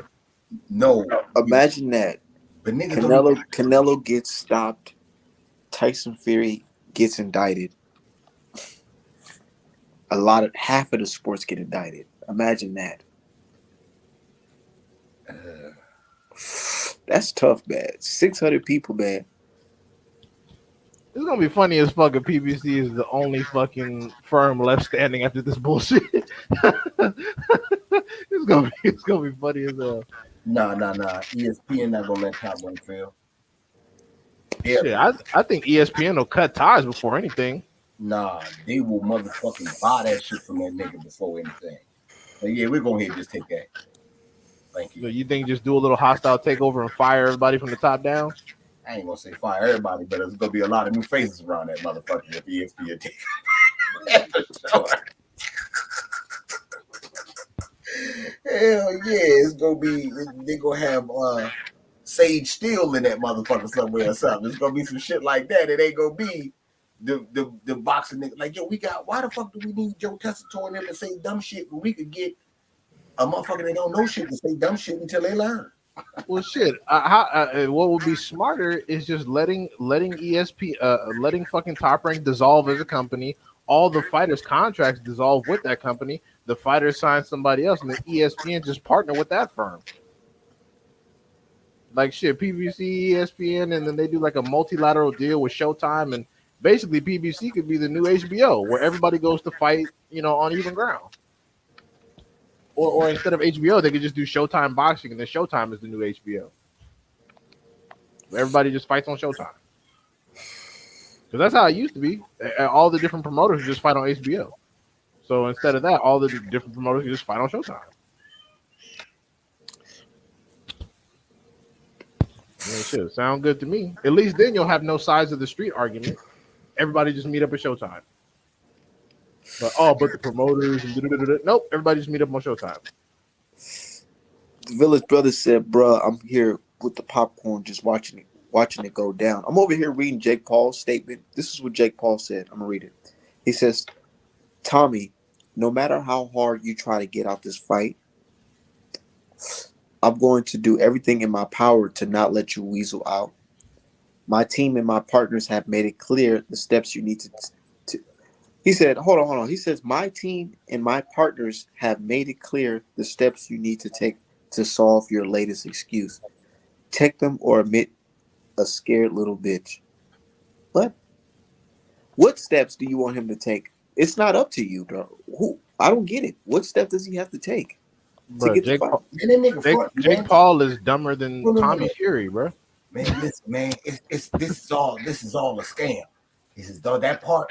Jake Paul, Tommy Fury is a scam right now. Right, look, because it's niggas scamming niggas and the niggas trying to scam the people. Okay, so look, this is the scam. Tommy Fury allowed in America. None of his people ain't. So they say, "Oh, we can't go." He at the airport. Everybody else really mad. He flawed you. What you mean? I can't get on. Like, you can get on, Tommy. Go ahead. No, you said we can't get on. So that's him. His shit. Jake Paul, on the other hand, is like, yo, this nigga's faking. I know he faking. He not coming. I can't sell the people a bullshit Tyron Woodley fight again. They gonna think that it's a circus and I'm trying to be a real boxer. So we can't do that. So I'm gonna do this Tommy Fury shit as long as I can. And then when it's official that he can't, we gonna usher somebody in and say, yo, we had to bring him in because, you know what I'm saying, Tommy Fury backed out. I did everything I could to get Fury in here. You know what I'm saying? And then the people gonna accept that shit from Jake Paul because, you know, it's gonna be like he did all he could. It's gonna be Nate Diaz or some shit. Yeah, it's the scam game. They about to scam. They just scamming the people with this one. You know what I'm saying? That's why I don't. What's crazy is that Jake Paul fuck around whoop Tommy ass. That's what's sad. Tommy Fury is horrible. Tommy Fury is fucking awful. Like, have y'all seen his fights? Yeah, that's why he not coming. Yeah, he's fucking trash. Like, oh my god, like it's sad. Like if you say, "Oh, I've been boxing since I was a child," I'm like, nigga, are you sure?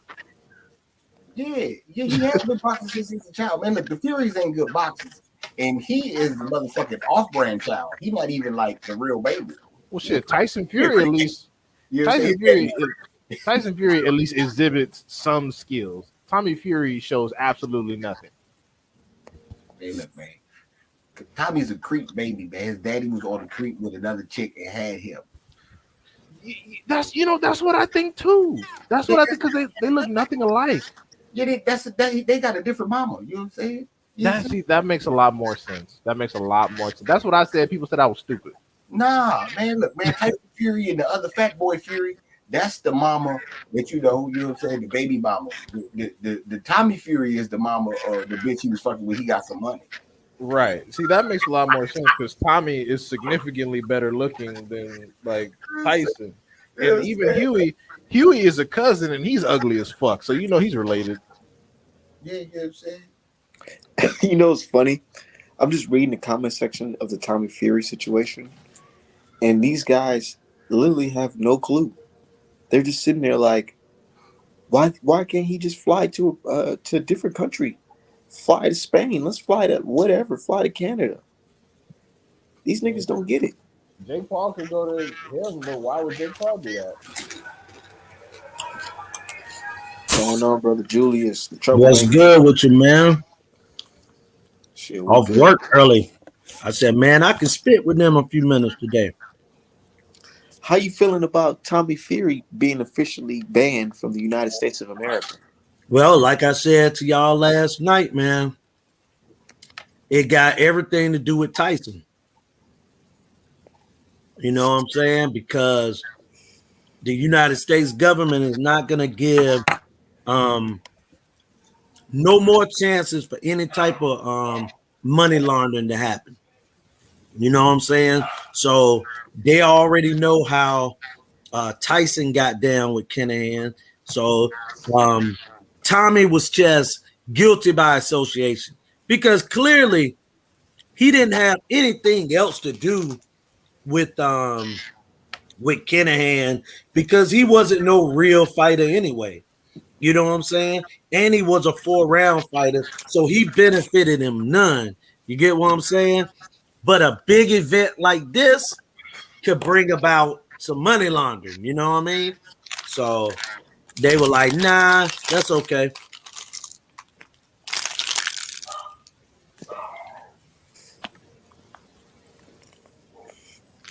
That's how I feel about that. That's how you feeling? Yeah. I mean, Tommy has no bearing on nothing, but guilty by association.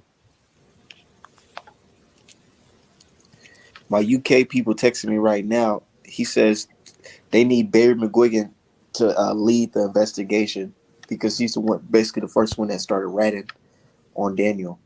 See, niggas like that, they just about to. You just not gonna hear from them no more. They're gonna be on long vacations. They're gonna be going to Belize and shit. It's gonna be weird. He going out with a bang. I don't think he's just gonna go out. Oh, you think he gonna go out kicking and screaming? You already seen that nigga wearing bulletproof vest with these the last picture of him, he was wearing a bulletproof vest.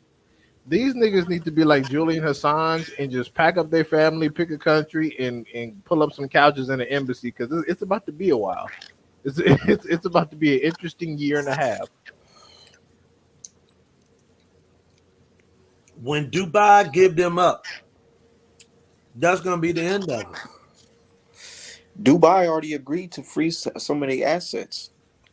Yeah, but I don't think they did because those guys are still there. So what they probably did was, hey, Daniel, or no, they went to Chrissy Jr., the head of the money. Hey, look, the United States want us to freeze your account. Get the majority of your money out. We'll freeze whatever you leave, and we'll leave it like that. I think they over there in Dubai paying rent. And that's all. Yeah, and as soon as that bread run out, Dubai is going to have no incentive to give them any services. So that's why they're over there laundering money, paying fucking $40 million for some damn Dillian White because they ain't trying to let the bread run out. But here's the thing, though, D-Hive. These guys, sell so much dope and guns that they have a lot of cash that as long as their operation is going, they should be fine. Not if other competitors are moving in and messing shit up and all that. Hey, look, like I said, once Dubai give them up or agree, because all it takes is money. If the United States say, hey, we're gonna give the UAE this amount of money, that's it. Seriously, that's it. I'm gonna keep an eye on it. That's really gonna mess up the UAE's reputation for international business. Well, that's the reason why they ain't done it yet. Right. I'm like, because if that's like if Switzerland released your banking information because of a law enforcement request. People bank in Switzerland specifically for the privilege of not getting shit released to the cops, and then you go ahead and you say, "Oh yeah, we snitching now." Like, oh, geez. Yeah, that is a tough situation. My thing is, it's like this. Is news about Wilder Fury gonna come out? I think it is. I think it might, but it's gonna be years from now. I don't think it's gonna be this year. What you think? Look at the rate that this shit's going at right now. I feel like this Wilder versus Fury 3 and this whole Danny Kinahan's thing, like, what? It's only been like 2-3 years, right? Mm-hmm. I don't know. It's not up to me. I ain't doing an investigation. But how long did they take to get El Chapo after they announced they got a $5 million bounty on him? Oh shit! He was on lockup with the quickness. Even though the lockup was bullshit, they got him behind some bars quick. Exactly. Now, was that before the breakout? Yeah, man, that nigga was on the run for some years. He was on, doing good. Yeah, he was in the wind for at least a couple of years. Hell yeah. Okay, I didn't know that. I ain't know Yeah, nothing. yeah, he was Niggas doing be good. praising El Chapo and shit. I don't be knowing shit about that motherfucker. Yeah, I mean, it's not like a real, because the thing is, it's just different. Like they did the same thing with Escobar. They quote unquote they quote unquote came for him, and then they put him in a jail that he controlled. Like it's shit like that. Chapo went to real jail. He went to jail for real in Mexico. He escaped that shit. I think that when he was in prison on our side, that's real. The prison in Mexico, I think it's bullshit. No. I agree with you, D-Hive. Nah. I'm telling you, El Chapo could pay his way in all Mexico. All jail's not the same.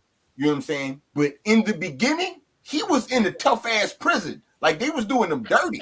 He escaped from a couple different jails. You know what I'm saying?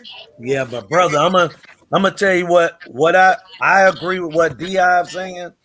Like, if the jail was that legit, he wouldn't have been able to build a tunnel. Let me say, being in the military and us digging things, bro, you don't dig a tunnel in 2 weeks. You know what I'm saying? Like that took some work. Like they knew he paid them to set that up. I mean, you got to understand, if the man is a multi, almost a billionaire in the United States, he's a billionaire in Mexico. That's why he kept fighting extradition to stay in the Mexican jails. Like they didn't have no jail that could hold him. Because imagine living in Mexico. A guard is trying to fuck with El Chapo.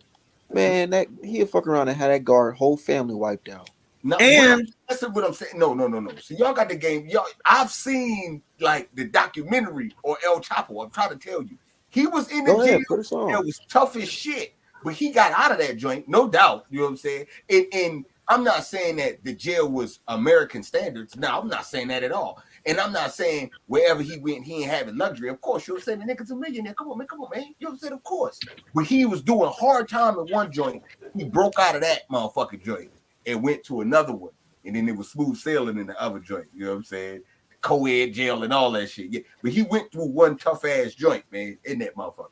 I just don't assume. I assume they have the same rights and privileges as our heavy hitting criminals. Like, for example, like when you talk about people that go to like white collar prison over here, they're American citizens, so prison over here for them is gonna be sweet, and if they go somewhere else, it's gonna be shit. I assume it's the same logic with other fucking criminals. If you're a billionaire in Mexico, prison for you gonna be sweet, and then when you go somewhere else, it's gonna be shit. Yeah. But see, you talking about a billionaire white collar crime, not, you know what I'm saying, dealing drugs. No, I mean a lot of those dudes are in fuck shit. Like a lot of those dudes are in human trafficking in weird shit like that, you know? Well, my thing is this right here. If you a billionaire drug cartel dealer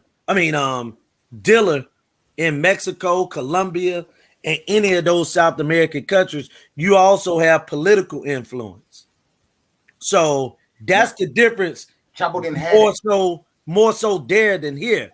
So like El Chapo or any of those guys from those type of cartels could make phone calls to, all the way up to the president and make things happen. You know what I'm saying? That's why, in my opinion, they all want to get arrested there.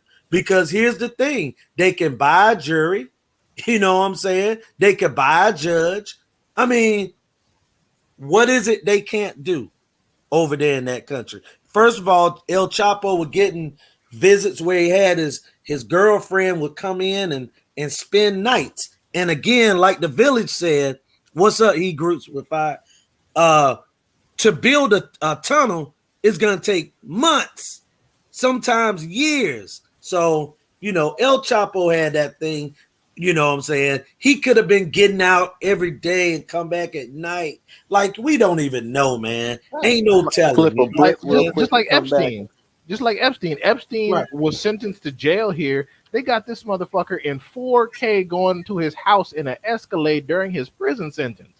See? That's what I'm saying, man. So 4K. Yeah. See, okay.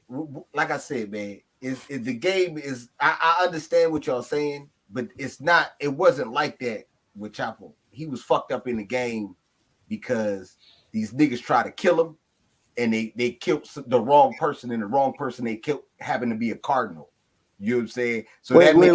Why did America even come after El Chapo? I didn't know that. Why? Well, because he was supplying the United States. You know what I'm saying? That's what I'm saying. Nah, I told you he tried to expand the business to the other hemisphere. He tried to open up a facility in the Middle East, and America knew it. I don't know what the official charge was on paper. Of course, it's drug dealer or some shit. You know what I'm saying? But they was like, yo, we know what you doing. Ain't nobody saying that. If you open that shit up, because they knew he was going to be the main supplier. You know what I'm saying? Be too big, I guess, to handle. So they was like, yo, if you try to start that shit, we come and get your ass. And then, you know. They also probably didn't want a consolidation of groups because the Middle East is already known for large scale heroin exports. So they definitely didn't want groups to consolidate themselves and become some shit that the United States might actually have to deal with. You see what I'm saying? But yeah, man, I'm telling you. That's what got him over here. But over there, you know what I'm saying? He was fucked up in the beginning, but you know what I'm saying? It was smooth sailing after that.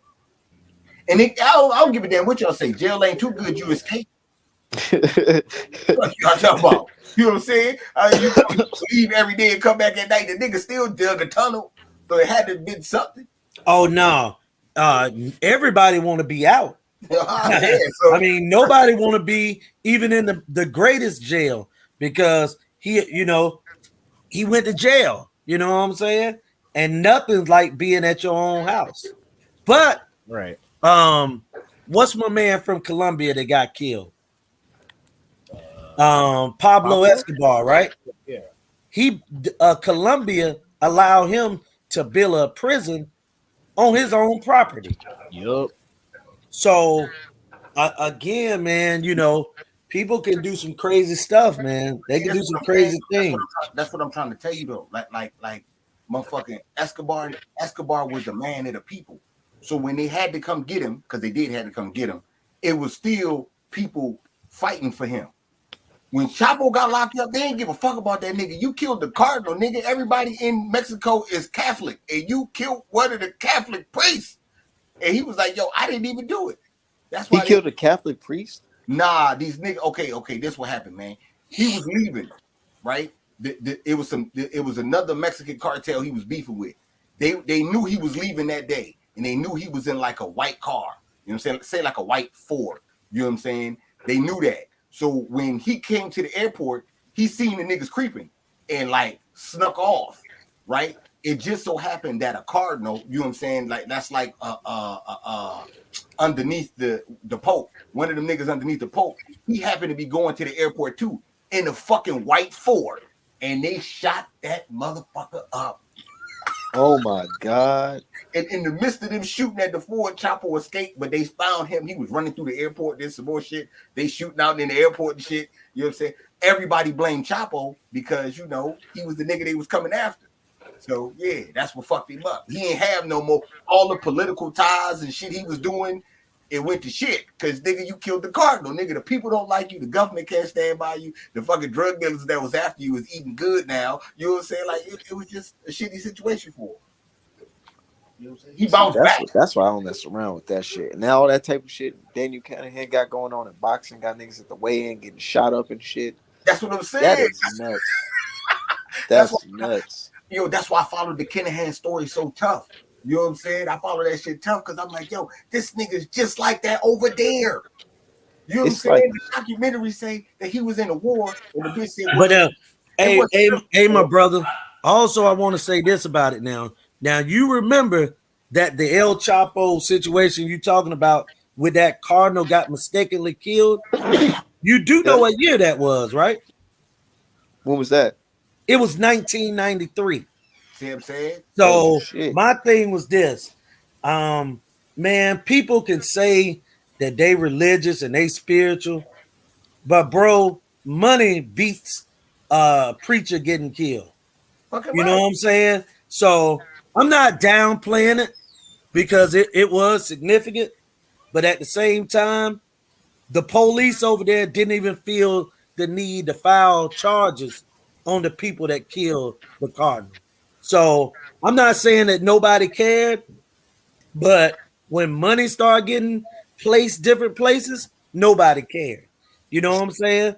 Like those people protected El Chapo through the 2000s. You got to think the government protected him because the United States wanted to come and get Chapo. You know what I'm saying? See, that's what I'm No. saying. That's exactly what Yeah. I'm saying to you. Go ahead. That's when he had the struggle. You know what I'm saying? After that, he escaped. You know what I'm saying? He started moving them things, paying niggas off. Niggas said, man, we ain't got time to go chase after this nigga. He paying us.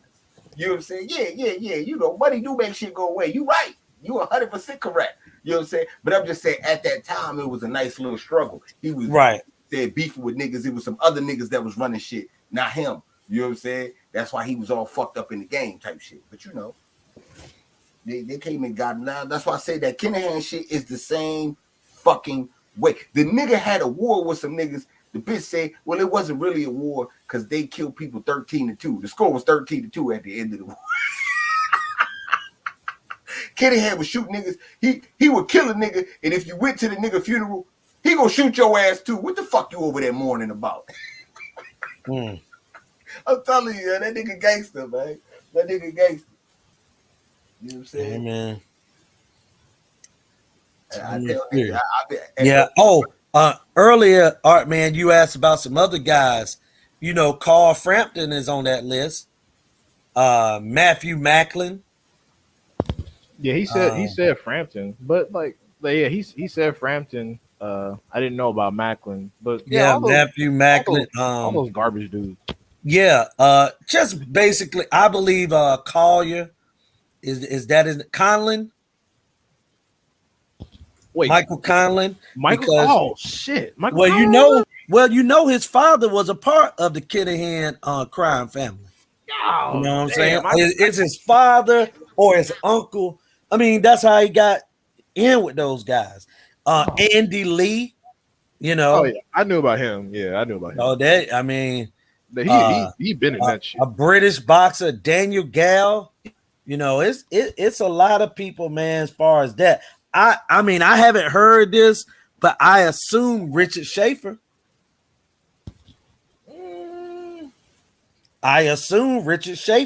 Frank Warren. Oh yeah, Frank Warren, dirty ass, definitely. Yeah, Frank. That's why Frank Warren didn't come to the Dubois fight. Yeah, Frank Warren. I mean, you got a lot of them with them guys. I'm shocked that Eddie Hearn didn't make it. That's what Supreme Beast said. he was like, shocked. Yeah, he was like, how the fuck Hearn just get away from all this? I'm telling you, that boy. Well, I ain't gonna say it. I don't want to say it. I won't put that jacket on him.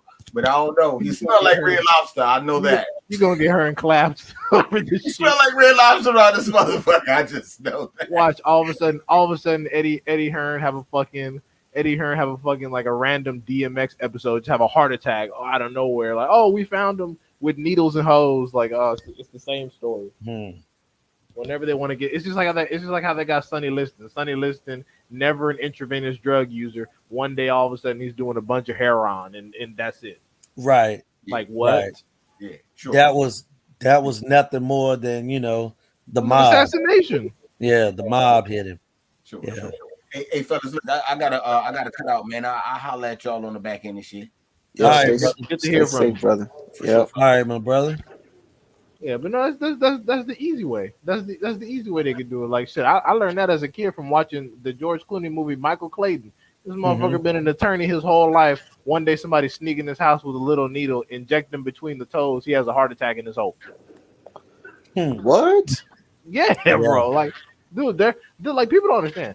Like they be thinking this shit is a game. There are real life people that are like CIA operatives, and those people have to retire at some point. You can't be like an international Jason Bourne ass type dude your entire life. Yeah.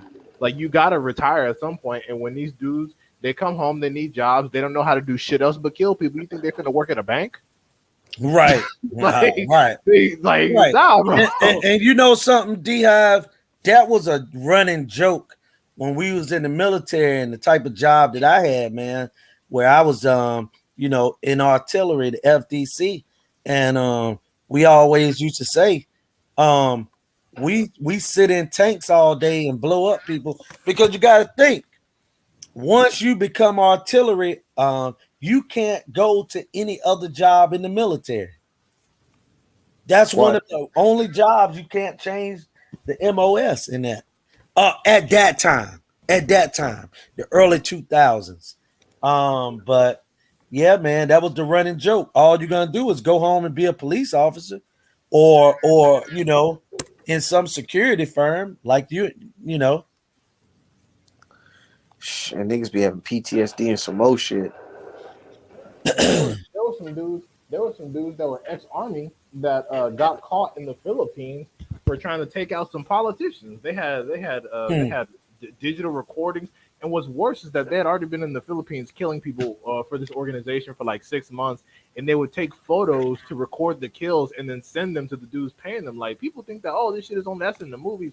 Nah, bro. Oh no. People be real life getting smoked over this shit, especially boxing. One of the biggest, like, damn near fucking cash business. Like, you get, like, it's so easy in things like boxing. Like, that's why people buy laundry mats and all cash businesses. In boxing, like, because there's no, like, the pay is not set. It's whatever the purse agreement is and then whatever the event generates. So it's like you can make anything. And also, too, you know, I respected what my man was saying, but we gotta stop calling these white guys all these tremendous gangsters when all they doing is ordering hits. You know what I'm saying? You know, the way that a lot of these people are, man, you know, they get angry and they say, hey, go kill them, go kill this person, go kill that person. They ain't killing nobody. You get what I'm saying? I mean, you know, that's all he did. His father was the one that started that thing in the 70s all the way through. You know what I'm saying? Daniel's name is big like that because of the boxing end that he got in. But the father, they've been trying to get him and the brother, who is considered the brains of the organization, for years. You know what I'm saying? For the last 25, 30 years. You know, but yeah, I'm not calling those guys gangsters, just like those. Do you think white know, privilege also helped Daniel Kinahan? Or no? I don't know. I think maybe yeah, because a Jamaican, all those guys that was the Jamaican, drug lords, yeah, they go on at them and they bust and they go to their neighborhood. Remember, I can't remember the Jamaican gangster that they went and tore up the neighborhood in Kingston, and the people were fighting against the government to stop them from grabbing it. But yeah, man, maybe a little from this country. Well, yeah. Look at how they do people like the Kinahans and dictators over in like the Middle East and Europe versus fucking people like Muammar Gaddafi and Saddam. Muammar Gaddafi, he literally said that, we're going to move this nation from the international dollar standard and make a unilateral currency backed by gold that Africa can use instead of us measuring our money against the dollar. They had that man smoked in 9 months. Right. Or look at what they did to the president of Haiti. First they murdered his sons via drone strike, and then they just armed the rebels that he was fighting, and then they leaked the location of they predator striked his convoy, and then the villagers took him out of the car once the vehicles were disabled, and then all the civilians smoked him. What? No, you weren't following. What's good, Cozy? Hell no. I mean, okay. Look, the whole horrible situation with him backing the money on the gold. I heard that situation, but I didn't hear about how he got offed. Oh yeah, they like his sons. They got predator. Like they sent predator drones. They blew them straight up. Like they hit them. They hit them with the U.S. Yeah, us. And then with his convoy was escaping the capital once the civilians had made a perimeter around it. They drone strike the vehicles and disabled them, and then the civilians ripped him and his guards out of the car, and they just killed their ass on the street. Street justice. What was he doing wrong to the people though? I mean, Libya wasn't a well-managed nation. It was the same standard stuff: high inflation, poor standard of living. They assume that he was monopolizing all of the resources, which to a certain extent he was, but also the people don't comprehend that in certain countries that the US has a bad relationship with, they'll put on trade restrictions to prevent growth. And another thing was that Libya was trying to use nuclear power for their power grid, and much like Iran, the United States didn't allow that. So there are certain things that leaders in third world countries will try to do that the US will intentionally stifle. Like Cuba. People think that they got 90 cars from the 1950s in Cuba because it's nostalgic. No, the US doesn't allow them to trade. the US doesn't allow them to trade with any industrialized societies to increase their economic standing. They literally driving them old ass fucking 1950 ass Chevrolets and shit in 2022. Yeah, I mean, you know, they keep them clean, but yeah, it's because they're not allowed to get Hondas and Nissans and Acuras and shit. They're not allowed that. That's nuts. Right. Yeah. And I mean, what are they gonna do? Because the United States bullies. What are they gonna do? Oh yeah, and so it's like you either do this or we'll just start blowing shit up for whatever reason. So you know, all of a sudden, You know what we gonna do? We gonna harbor fucking police killers. right? We'll just do a Bay of Pigs on your ass. We'll just all of a sudden a random insurrection of U.S. backed people. Like, see, with conflicts like Ukraine, the United States will openly back the opposition.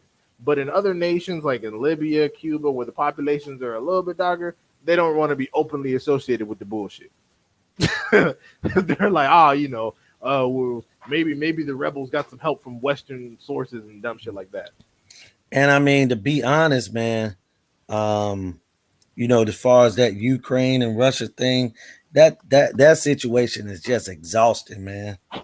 I mean, seriously, man, that could just end at any moment. You know what I mean? Yeah, please, who cares about it at this point? I was laughing at what Russia said. They said that basically that the Ukraine, they're just a whole bunch of Nazis, and they just been trying to expose them. That's what it really is, and they're lying to the people. And now they got me thinking, like, I don't know who to believe. I don't know why the fuck is America even defending the Ukraine? What did Ukraine do for America? It's the same standard doctrine of stopping former Soviet aggression, but it's like at the end of the day, Russia managing Ukraine versus Ukraine managing Ukraine, it don't fucking matter. They all have the same principles. The only thing is that they wanted to make the Ukraine part of the UN to have a deeper ally in Eastern Europe. Kind of like how we kind of have an ally in Saudi Arabia and Israel and the Middle East, shit like that. It's all just geopolitics, but at the end of the day, it's like, come on, bro. Like, fuck that. Said the international community don't like you, and you start doing proxy wars and shit. Yeah. All of a sudden there'll just be random insurrections, and I was explaining this to someone the other day. I was talking to. I was like, the CIA literally has an organization called, they have a unit called the Political Activities Division. It's literally where you would work. Like if you had a background or, in the CIA, it's where they go and rig elections, start insurrections, spread propaganda. Like that's a specific science that they have in the CIA. And you'd be like, you in a tribe somewhere in Africa, and you find out next thing you know it, how does that other tribe have the brand new fucking AR joints with the switches on the Glocks and shit? Where the fuck they get that shit from? Right, and I'm even talking simpler than that. Like the Political Activities Division. Oh, I apologize. Part of NATO. Thank you, the Village Brother. I apologize. Not the UN, but NATO. But also it's colder than that. Like this is the division that will literally have planes flying over a nation and then releasing massive pamphlets talking about you have to vote for this person you've never heard of, and they're the people. They're for democracy and shit. And it's also about culture molding, like changing the culture. Like people think that the Taliban are against democracy, and it's like, no, they just don't want Western culture over there. People have no issue with democracy. It's just that when it's like the U.S. delivering democracy to third world nations is like Kinahan offering money to the YouTubers. It comes with a fucking price. That means you got to accept this, but there's some other shit on top of that, and we will be getting a percentage. It's too many conditions. It's too many conditions. So, what do you think about? I want to go back to that Daniel Kinahan 600 band list. Where do you think Mike Coppinger and all the guys who are suspected to be on that list? Where do you think they go from here? Well, They've been my real quiet lately. my thing is this, and this is just my opinion. Anyone that's on that list from America, it really doesn't mean that much. I mean, just being honest. So if you ban them guys from leaving America, unless they have family in other countries, I don't see it being that big of a deal. Also, they're white guys talking about boxing. So I don't think it's gonna be, you know what I'm saying? Like they What fan about the base. fighters? Okay, the fighters. Well, from America or from other countries? Shit, from other countries and Oh, well, that's America. gonna be devastating because in almost every division, you need to be in America fighting. Like that's where you're gonna make your money. That's where your legacy gonna happen. So if you from another country and you can't come into America, your career is almost over. Like and Josh Taylor is another guy. I don't know if Josh Taylor's on that list. So Man, best hey, believe he's on think, that fucking list. think Oh about yeah, this, Josh man. Taylor up out of here. I didn't even question that. Then here go the thing. Then that means that for all intents and purposes, Josh Taylor is not gonna really have a career going forward because that's the He thing, wasn't already. right? But I'm saying if he could fought in America, it was more opponents. No one's going to the UK to fight him like that. And I think You might get a Regis Prograis or a guy like that, but for the most part, it eliminates and it kills these guys' careers. I honestly That's my think opinion. that Josh Taylor, specifically Josh Taylor, is real happy about that. Because you remember, like before the Catterall fight, even him, he was talking all this big shit about Terrence Crawford and 147 in America. Catterall switched all that shit up. Then he went, oh yeah, I'm gonna stay at 140. I'm gonna defend. I might have to fight Catterall again. You know, we're gonna get some of these little dudes. I'm gonna defend my time. Like I'm like, so him not being able to be in the United States literally saved his career. Because if he would have come over here, you know, they would have beat on his ass. You know, like bro, Stan Jonas will fuck around and beat Josh Taylor. Well, maybe him and Stan Jonas will fight. Oh yeah, because Stan Jonas Because he he gonna have to get creative with the rest of his career. That's just facts. Outside of Josh Taylor and maybe even Josh Taylor, if you can't fight in America, man, that's a problem. Now, unless you a guy like Anthony Joshua, you don't care as much. Maybe even Tyson Fury, but Tyson Fury loves America. He does. He said he's on record saying he don't fuck with the UK like that. Well, maybe he could move to Canada and feel like he in America. That's nuts. The shit with Tommy Fury, though, he said they pulled him to the side and told him straight. I told you, Tommy Fury he's an idiot. He didn't know shit. He didn't know. Man, so that dude was trying to get on a. Imagine that. He was probably trying to get on a private jet and some more shit. Guilty by association, bro. That's why he wasted time getting ready, packing his bag, going to customs, and customs checked the list like, nigga, what the fuck are you doing? You know, goddamn man. And then they took him back to that office. They took him back to that office, gave him that little stale cup of water, and gave him the rundown. And I only say this because at one point I worked for a law firm that did immigration for like not boxers but like movie stars and shit. And that's how it go. When you get fucked up at customs, everything you're doing stops, and they call everybody. They call you. They call the law enforcement for the jurisdiction that you at. They call the law enforcement for the jurisdiction that you came from. They call your attorney if you have a representative on file. They get in your ass. So when he came up in there, they probably looked at the list and were like, "Bro, are you trying to go to fucking jail? What the fuck you think you're doing?" They were like, "Man, get your dumb ass over here." Acting like you just fly anywhere. You fucking crazy? Yeah, you know better than that. Exactly, because they assume that you've been given notification that you're on an active terror watch list. Like you're on like you cannot travel due to criminal due to being under threat of a criminal conspiracy. And Tommy probably did get notified. His dumb ass probably just didn't check. He probably didn't pick up the phone. I mean, check the mail. they did my. I don't know. This wasn't the federal government, but Tariq Nasheed, he he went to the airport and they told him like, man, you can't go to the UK. It was just random out of nowhere. Well, I mean, it wasn't necessarily out of nowhere because you know they. I mean, you mean they didn't notify They him? didn't give him a notification like, hey man, you can't come here. No, they probably just wanted to inconvenience him, like let him come to the airport and find out the hard way.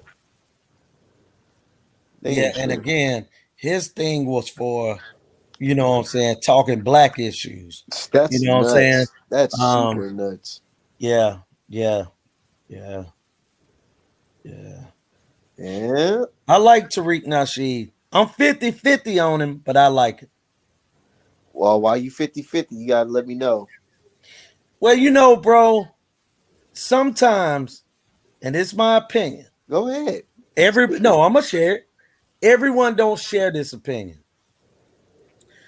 When you go hard for the FBAs, Yes. it's difficult because I'm rolling with you until you go home to a white woman. And like, I know people say, well, you can't, you know, the reason I say that is because of something that, you know, some older heads when I was growing up used to say. The way that they attack the black community, man, is by the black family. You know what I'm saying? And especially now, if you look, a lot of things when they do commercials and when they have or when they showing black families, they're showing the hybrids You or talking about biracials. his You get what I'm biracial wife? saying? It's the- Everything is biracial. God damn it, Biracial. Julius. Hey, I God gotta damn be it. real.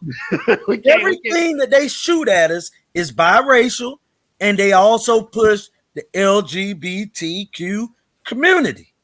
we don't Now, push that. I'm just saying, and it almost ices out the original FBA opportunities because look, they'll shove and they'll say, well, Drake is the greatest rapper ever. Well, they're not doing that by just by choice, it's by design. Everything is to push the original black man out of situations. Like they'll say, oh, well, we gave you a president. Well, the president just happened to have he's not a FBA. white mother. Yeah, he's Ethiopian and white. Exactly. You see what I'm saying?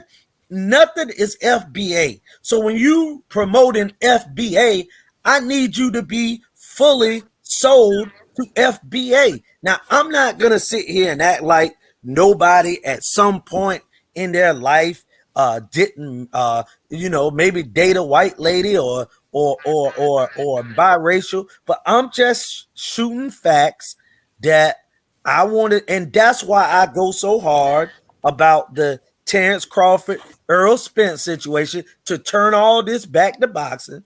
That's why I go so hard about that. That's why when people say, oh, well, Andre Ward, I didn't know Andre Ward would like that. Well, Andre Ward told you, I'm not just black, I'm white too. So Andre Ward is biracial, huh? Exactly. So I know he said that shit was crazy. When I heard him say that, I was like, what? So Art Man, that's why I say what I say, bro. I get what you're saying. Fuck boy ass Andre I Ward. I forgot. Trust me, Julius. I truly understand what you're saying, but I feel like the man contributes to the fucking him contributing to the black community is bigger than just him dating a biracial. I can see if she was completely white. That's different. But his white mother also lived with them. His mother, the white lady, the mixed lady mother also lived with him. I'm just throwing that out there, bro, because sometimes when I find out information like that, it's like you said last night. It's something I would love to ask him, and I want to hear his explanation on it, because it could be something real good. I I mean, what explanation you gonna get is my wife's mom. Like, what am I supposed to do? Kick her to the curb and fuck up That's the what I'm trying to family? figure out my damn self. Right? Like, I was like, what is he gonna say? Yeah, I got you, but hey, I feel you, man. That's just me. You get what I'm saying? That's Now, just I get me. what you saying. I get what you're saying. My speaking of that, my girl, her we was just looking at like some old family pictures of her great grandfather on the plantation. That shit is nuts, man. Just seeing that type of stuff. And that's another reason why I shoot and fight so hard about certain situations because one thing you don't know, D Hive, I grew up probably 25 minutes away from where my whole entire family came from, the exact plantation. You get what I'm saying? And you can even Google this. It's called the Streeter Plantation, and it's in Snow Hill, North Carolina, right outside of Greenville. And bro, and so I stand on stuff like that. You get what I'm saying? Look, okay, I always wanted to ask this because I was thinking, man. So y'all brothers back then in the 80s and 70s and 90s, whatever, y'all didn't understand that y'all are FBA and these niggas are not FBA. Well, we didn't call it FBA. Yeah, they probably just called it You know Black what I'm saying? American. They just just call it, African-American. and that's what I usually call it, Black American, Like because African versus African But American. y'all didn't know Right. that there was a big difference between the two. bro. Nah, 'cause them Hold niggas on a didn't second. expose Let themselves. me say something. Hold on, D Hive, because I'm gonna answer this question because 9 times out of 10, I'm probably both of y'all father and mother ages. We right around the same age Yeah, bracket. my dad 51. Yeah, he like 5-6 years older than me.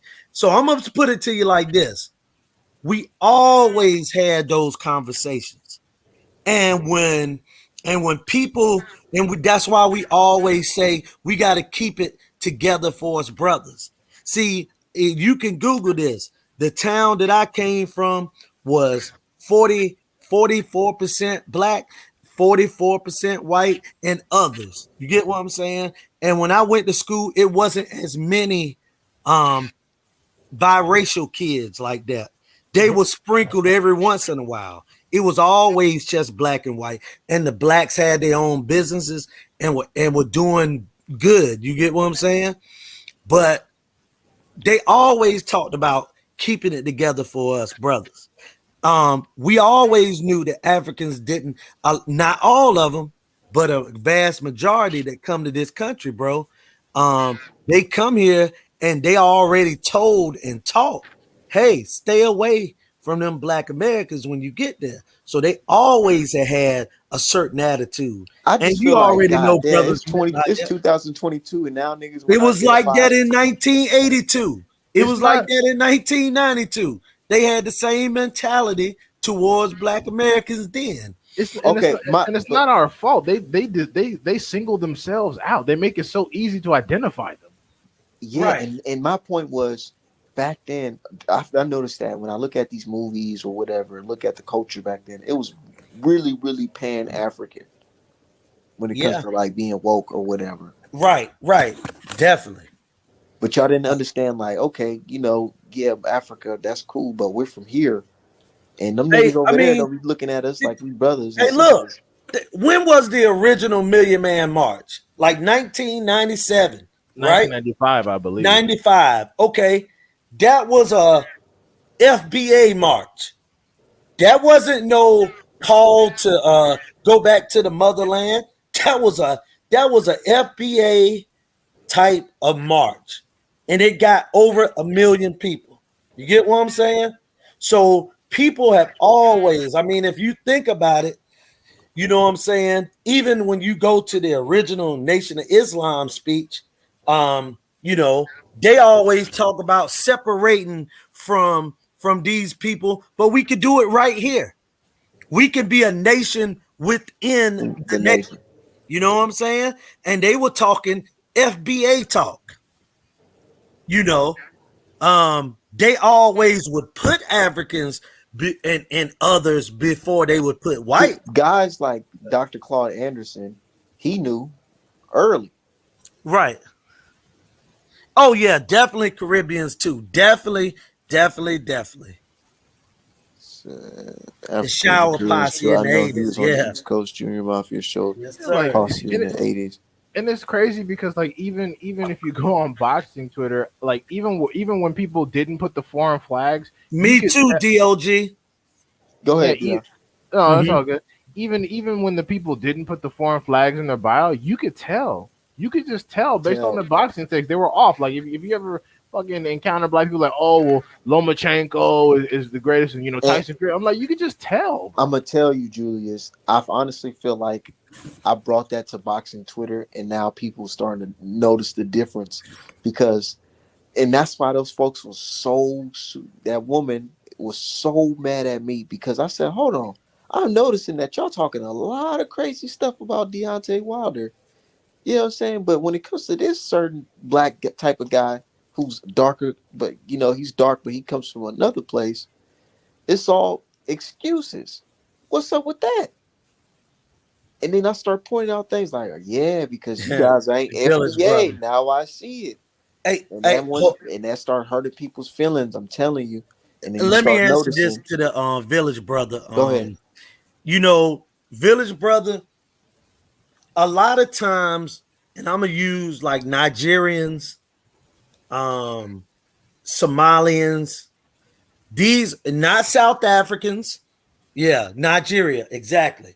They would talk, man. You know what I'm saying? And I even heard some Nigerians before, and I'm not talking about now on Twitter. I'm talking about 10, 15, 20 years ago that blame black folks for black Americans for what happened to them during slavery. So Wow. see, so bro, this thing, man, Oh my this thing is not anything new. But I'm gonna tell you the truth though, bro.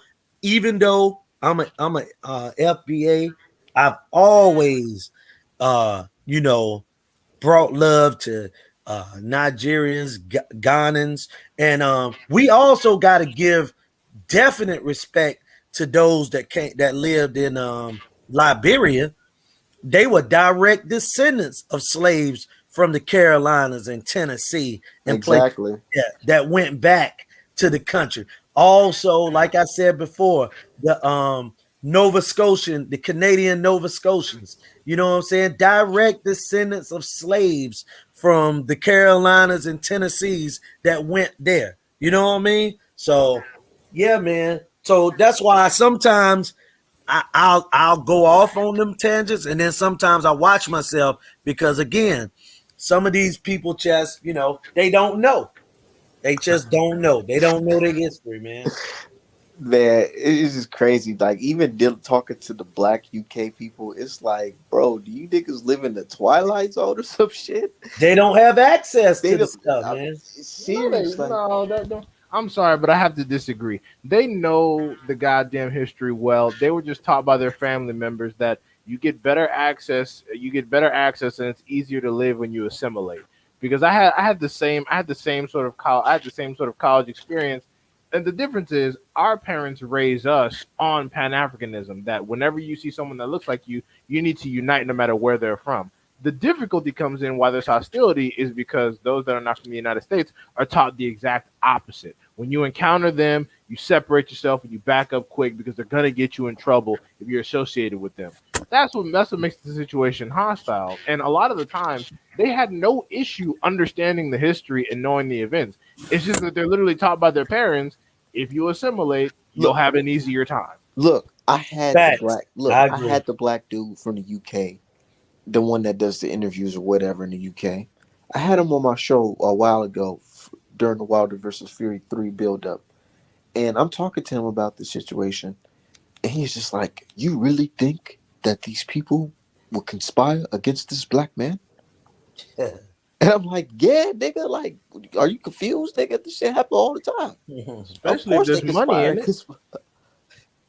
But the fact that, like, I had to educate him on that type of shit just made me feel like, bro, do you niggas live in, like, the Twilight Zone or something? Well, another thing too, and that's why a lot of people, when they saw what was going on, like George Floyd made world news. Yeah. A lot of times, and I mean, D-Hive know this better than me. A lot of times when these guys get these pictures and things of the United States, I mean, across the world, people look at it as just a great old place. You know what I'm saying? A grand place where these type of racism and socialism and this ism, you know what I'm saying? They don't believe that thing happens in America. They think that only happened over there in Libya, or, you know what I'm saying? Like they don't know it happens here too. Yeah, or what they'll do is they'll try to put you in a situation where it's like they start asking questions like, well, what did he do to get that treatment? It's clear. They'll definitely do that here. Yeah, it's clear. It's clear that he was the reason why that happened to him. Yeah, and that's why he was Right. telling me things like, well, don't you think the excuses? I'm like, bro, Yeah. the fact that go ahead.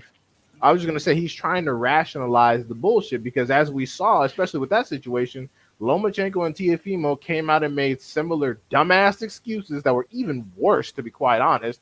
And what was the backlash? Absolutely nothing. Absolutely This motherfucker has asthma coming out of goddamn nowhere, even though he got better as the fight went longer. So that doesn't make any sense. What did he This say? nigga Lomachenko said Top Rank basically rigged the scorecards. His own promotional company. 2 top-ranked fighters and they're rigging some shit. Make it make sense. And how about he said he had air in his lungs? That and also Lomachenko said CompuBox was hacked. What? Right. For what? You didn't throw shit. And here's the thing: CompuBox ain't got nothing to do with scoring the fight. And damn CompuBox, you didn't do anything. Right, Village brother. Yeah, you didn't do anything, and then you said, "Oh, I was in there throwing punches. Y'all just didn't count them." Then you said, "Oh yeah, I wasn't throwing any punches because my shoulder hurt." Nigga, what the fuck? And then you said Bob Arum is the one that, or not Bob Arum, but Top Rank in general, robbed you.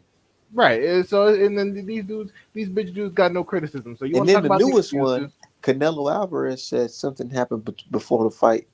That's why he wasn't fighting good. If that was the case, he would have rematched Bivol. And hold up, and I know that the female listeners are not gonna like this comment, but this ain't got nothing to do with boxing right here. Another issue that I have is if you think about this, you know, outside of white females, okay, you don't be seeing a lot of brothers except with money dating outside a race like that. It when they be like a guy from Jamaica or a guy from Africa, they'll marry an American black, but the American black male don't be marrying their women. What are you talking about? Huh?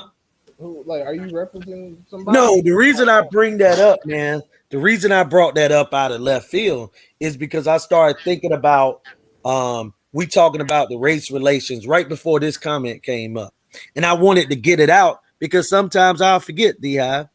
But there are times, man, when and we was talking about Tariq Nasheed, and I've heard him even talk about this in reference to black women, black American women, FBA women, how they'll go outside their race and date Jamaican or African, but you don't see a lot of African women marrying black American men.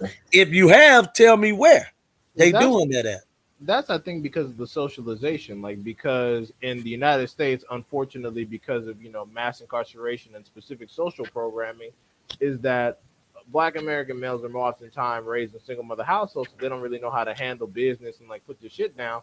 Whereas if you have someone that comes from, you know, or, you know, either 2-parent or mostly male dominated, they have better relations, especially if you have an FBA woman that was in a troubled home, because, you know, they're going to need some damn management. So, you know, I think that's also why it is. And also there could be the economic factor, because typically those people earn more than us for, you know, different reasons. Nigga, if we had reparations, I'm telling you, black people, if we had more time to worry about other stuff besides how we gonna pay the next bill, we'll be unstoppable. I mean, there'll be no shortage. Everybody else has got reparations. Native Americans got it. The Japanese got it. Japanese got it. The Jewish got it. Jewish got it. But when we bring it up, we looked at, oh, that happened before you was born. that is handout. You guys are asking for a hand. I'm like, boy, if you don't get the hell out of my face Now, talking about for a and handout. not only did they give the Native Americans great reparation, they gave them free medical, Free college to this free day. college, casinos, And keep in mind, land. that's not just college, that's grad school included. Absolutely. And it's funny because they often say, well, you niggers are just gonna go buy some Jordans. Okay, cool. my thing is okay, my thing is that's fine, but you gave the Native Americans reparations. What exactly have they been doing with it? Let me tell you what they doing out here in Minnesota with their shit. Nigga, Okay. I had a conversation with a Native woman and she tried to get upset with me because she's like, they gave us land, but they gave us shitty land and land that doesn't do this and that. I'm like, woman, you have land to your name for some shit that, come on now. I don't care what it is. You give me my small piece of land, I'll make that shit into the next whatever it is, dude. Just so I wouldn't be paying rent. It's a place called Princeville, North Carolina, right? It's one of the few places that was, strictly for, what I'm saying, black, right? Now here's the thing about that. That land is a flood zone. You know what I'm saying? That's the reason that they gave it to black people, because of the flood zone. One of the worst floods in United States history wiped the town out one time about 10 years ago. You get what I'm saying? So if she want to talk about bad land was given to him, why don't she talk about Princeville, North Carolina? Get what I'm saying? And then out here in Minnesota, man, it'd be bad because they be out here, not to offend the Native community, but they be out here on that dog food, man. You know what I'm saying? Yeah. Depressed. There's literally a lake out here just talking about how they just get depressed at the reservation lake and just basically just say goodbye with themselves. Yeah, shoot up. You said that dog food. You talking about? Yeah. I know. And it's like, damn, y'all niggas get y'all money. Y'all out here doing shit like that. Ain't nobody asked you what y'all doing with y'all money. Right. But I had wanted to say to D-Hive, I heard him say something about Bam, just to go back to that. Yeah. Let's talk about that. Let's get back to Bam Rodriguez. Now, my thing is this right here, man. Why don't Bam just move up 3 pounds? Because he just moved up 2 weight classes, man. Somebody 2 weight classes, right, was 6 pounds. It was 7 pounds. He moved up 2 weight classes, but it was 7 pounds. Polo, so that means they called me stupid because I said he should move up. Hey, and I said it too. They didn't like it either because I said basically all he did was, instead of not eating or drinking the last 2 days, he's able to drink water. That's all. It's not that massive, bro. 108 to 115. That's all Bam did. Because think about it, Bam taller than all those guys. So why was he killing himself trying to get to 108 and 112? I'll tell you why. Because he wanted an advantage, bro. I'm telling you, man, it's different when a Mexican is holding that green belt. It's real different. It's like I said before in the past, having that green belt is like getting tangible. When you're Mexican, you get tangibles, all types of shit with that belt. When you're black, you just get fees. Sanctioning fees. And I said the same thing D-Hive said last night. We got to do away with that system, man. Just do away with it. You see, but then people start talking about, well, undisputed. Well, that, it got to be a better way of figuring out who the best fighter is if we have to go to tournament settings or whatever to get a Super Bowl winner. But these sanctioning fee stuff, man, that's crazy. It's a big scam, man. Because, okay, Josh Taylor became undisputed after Terrence Crawford became undisputed. And, I mean, just look at the level of opposition both of them fought at 140. Like, bro, that ain't nothing to brag and go home about. You get what I'm saying? Like, one win, for example, Earl Spence win over Sean Porter and Danny Garcia was better, or Kell Brook and Sean Porter was better than all 6 of their combined undisputed wins. I would say the Kell Brook fight for sure. And even with our brother Devin Haney, I'm happy for Devin. He's young, but bro, I want to see those big fights for guys. And to me, I'm talking about Julius now, not anyone else. I will give you more credit for that one big win than any undisputed fight. If it's undisputed like Terrence Crawford or Ramirez, or not Ramirez, but Josh Taylor. Those guys didn't fight anybody to garner that. Now, Terrence Crawford is a great fighter, but his undisputed reign was weak. Let's be honest. What about your man Usyk? Because people been getting upset when I say, man, I ain't really. I like Usyk, but I don't think he all that. Bro, this is my opinion. Okay, it's not gonna be great because I barely rate Usyk in my pound for pound list because he beat a bunch of no-name European fighters that I never heard of, and I got to listen to Dan Raphael or Mike Coppinger tell me, oh, they tough. Oh, they're tough. Oh, okay. Who they fought? I don't know who they fought, but they're tough. That's what basically be happening, man. These guys, like they say, the winner writes the book. So these guys are the winners. So they supposedly tell us who is good and who isn't good. Like I can't use my eyes. When they talk about that guy, Brendis, I said, he's average. But they tell me, oh, he can really fight. He's average. When they talk about Hernandez, I said, oh, he can punch, but he can't fight. Oh, no. Hernandez can fight. So these are people that are telling me what my opinion should be. To me, he beat an average cruiserweight group, and he beat an average heavyweight champion who had already been knocked out the previous year or two by Andy Ruiz. So that's my opinion of Usyk. Usyk is a decent fighter that struggled against Michael Hunter and barely beat Chisora. So I just ask people, they have their opinion, and that's mine.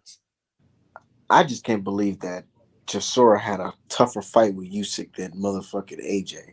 That's nuts. Because AJ, first of all, he fought the wrong fight. And second of all, Chisora is just a go-forward guy. And that's the way to beat Usyk. Because like I said, Michael Hunter gave Usyk all type of issues. But Usyk ain't Evander Holyfield. But he has the complexion. They said that Usyk beat Evander Holyfield. Evander Holyfield would have not just beat Usyk, he would have knocked Usyk out. At cruiserweight. Cruiserweight. First of all, this is my opinion of watching boxing and was able to watch Evander Holyfield, right? The fight wouldn't have been fair at cruiserweight. He moved up to heavyweight because he had to get competition. Period. Yeah. Evander Holyfield at cruiserweight could have been the cruiserweight champion for the next 1,000 years. I'm gonna tell you this too. Michael Spinks was another guy at cruiserweight that would have laid waste to Usyk. And it's not because they fought in the past. It's because they had every aspect of fighting. Okay, talking about Usyk versus classics. Yeah. I'm only using it because Artman said that guys rate him so high and was acting like his. And I just broke down his dude said he could beat Holyfield. And then he would lay that motherfucker down, bro. But also people forget Holyfield had good defense as well. He just had to fight giants afterwards, and he beat a lot of those giants. But again, Evander Holyfield's speed, his strength, he would have stopped Usyk. Those guys knew how to fight southpaws. They knew how to fight southpaw. I told you, it ain't that the athlete is better yesterday than they are today, because the athletes of today should be better. But the Roy Jones said something. The technical skills. I know Roy Jones. He said a lot of some shit I don't agree sometimes, but he said something that I did agree with. He said that the fighters back then used to focus more on techniques, on how to beat guys. Teaching. It comes from being taught. Nowadays, our boxers just focus on how strong we can get in the gym doing strength and conditioning. Yeah, now it's all physical exercise. But dude, damn the defense. Do y'all see Usyk being able to really hurt Holyfield? Hell no. Of course not. Like, hell no. Even if Holyfield came at him with both hands down, he was a fucking robot at cruiserweight. He would just eat that shit. But let me say this. Go back. Roy Jones would have beat him at cruiserweight. James Toney would have beat him at cruiserweight. I mean, but these guys are rather. Let me get this comment out, D-Hive. These guys would rather listen to Max tell them who can beat somebody. And I'm not saying that to diss Max, but I gotta be honest. If you've been on this world 19 years, 20, 15, 12, how I'm just using from logic.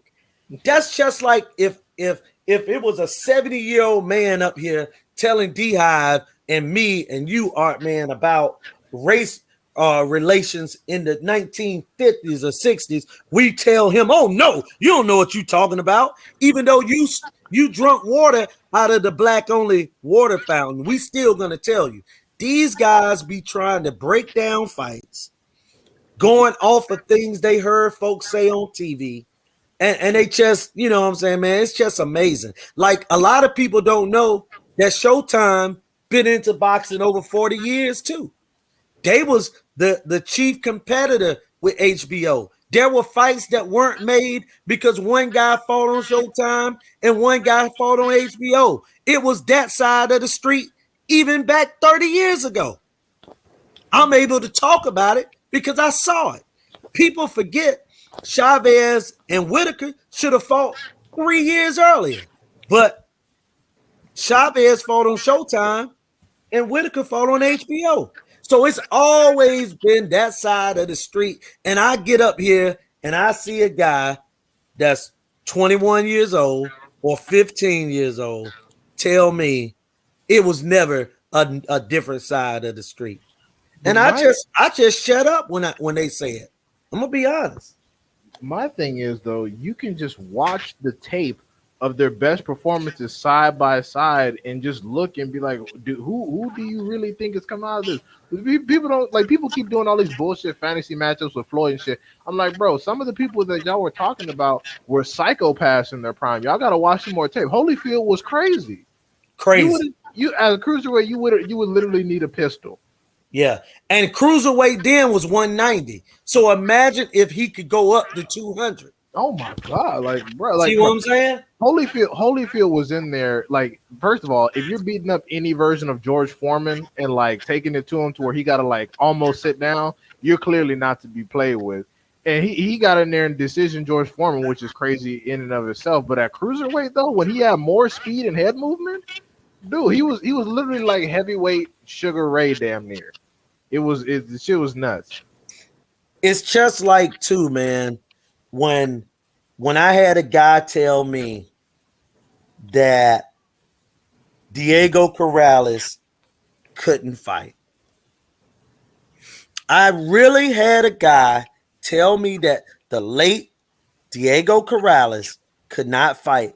And I know because of his age, he's basing this off of the one fight where he saw Floyd wipe the floor with him. Right. And I'm going to go on the record and say this, and people can go back and look at tapes.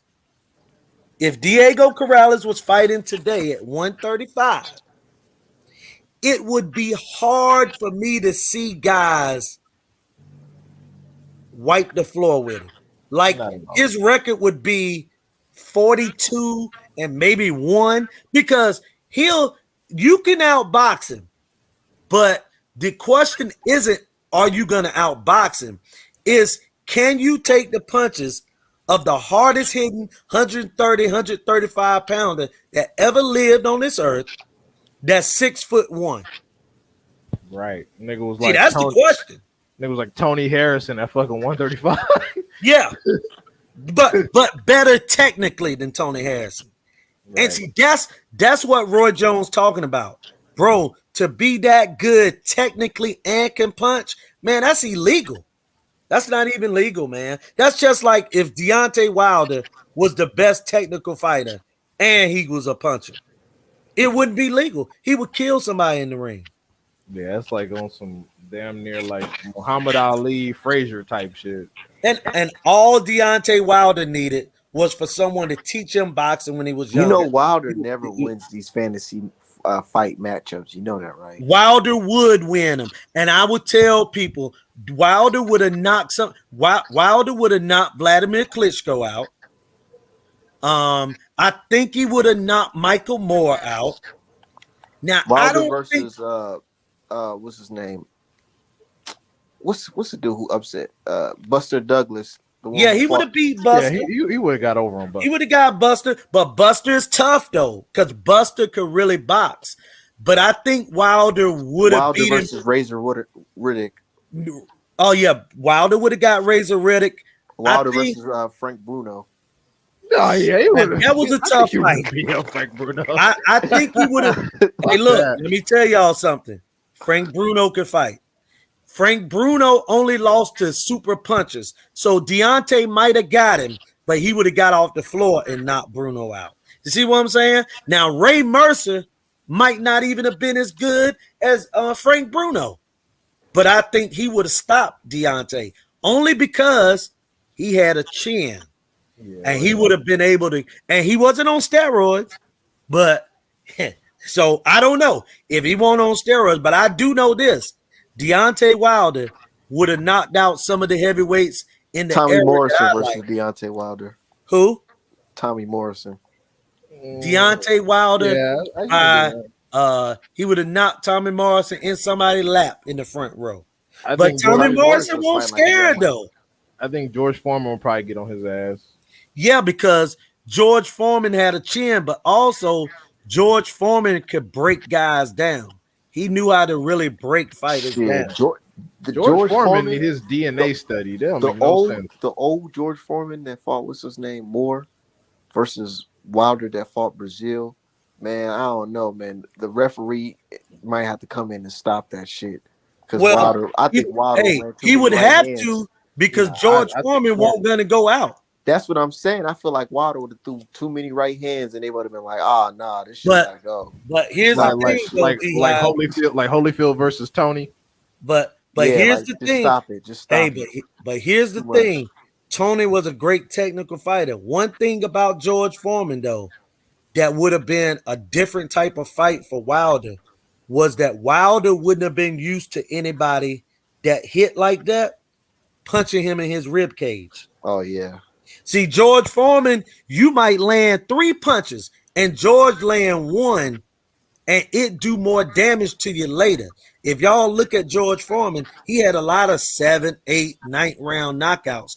And it wasn't because he hit him with 1 punch. It was because he broke him down, man. And yeah, he was technical in the later part of his career. And I think he would have beat Wilder. But guess what, though? I would have loved to see a Wilder and Riddick Bowe fight. I think that Wilder might have knocked Riddick Bowe out. Now that ain't when I seen from the footage I seen of Riddick Bowe, he was pretty good, man, for a big guy. He was great technically. His only issue was fighting fellow tall guys that could punch. You know what I'm saying? But he was a mean, nasty guy too, though. You know what I'm saying? Like Riddick Bowe would punch you or spit on you during the press conference. You know what I'm saying? He had no regards to anything. He was a nasty, but he would have been well liked in this era, and he would have made hundreds of millions of dollars. If he made it back then, he would make it now. and he would have beat Tyson Fury. He would have beat Tyson Fury up. Even on the water? Even on the water. You gotta think, some of those guys used to fight guys on that water all the time. George Foreman said he Won't fought. testing like that. Didn't he say he fought Ali on that shit? I mean, he said he was on something. I don't think it was steroids, but I think it was drugs. You know what I'm He saying? was drugged. His water was spiked. Right. And he got stopped. But you know. But hey, man, I gotta go, guys. Hey, look, man, I'm gonna hit y'all up, man. Y'all take care now. Yeah, I'm gonna get up out of here too. We've been cooking. All right, brother. Yeah. All right, y'all stay safe. For sure. Y'all have a good one.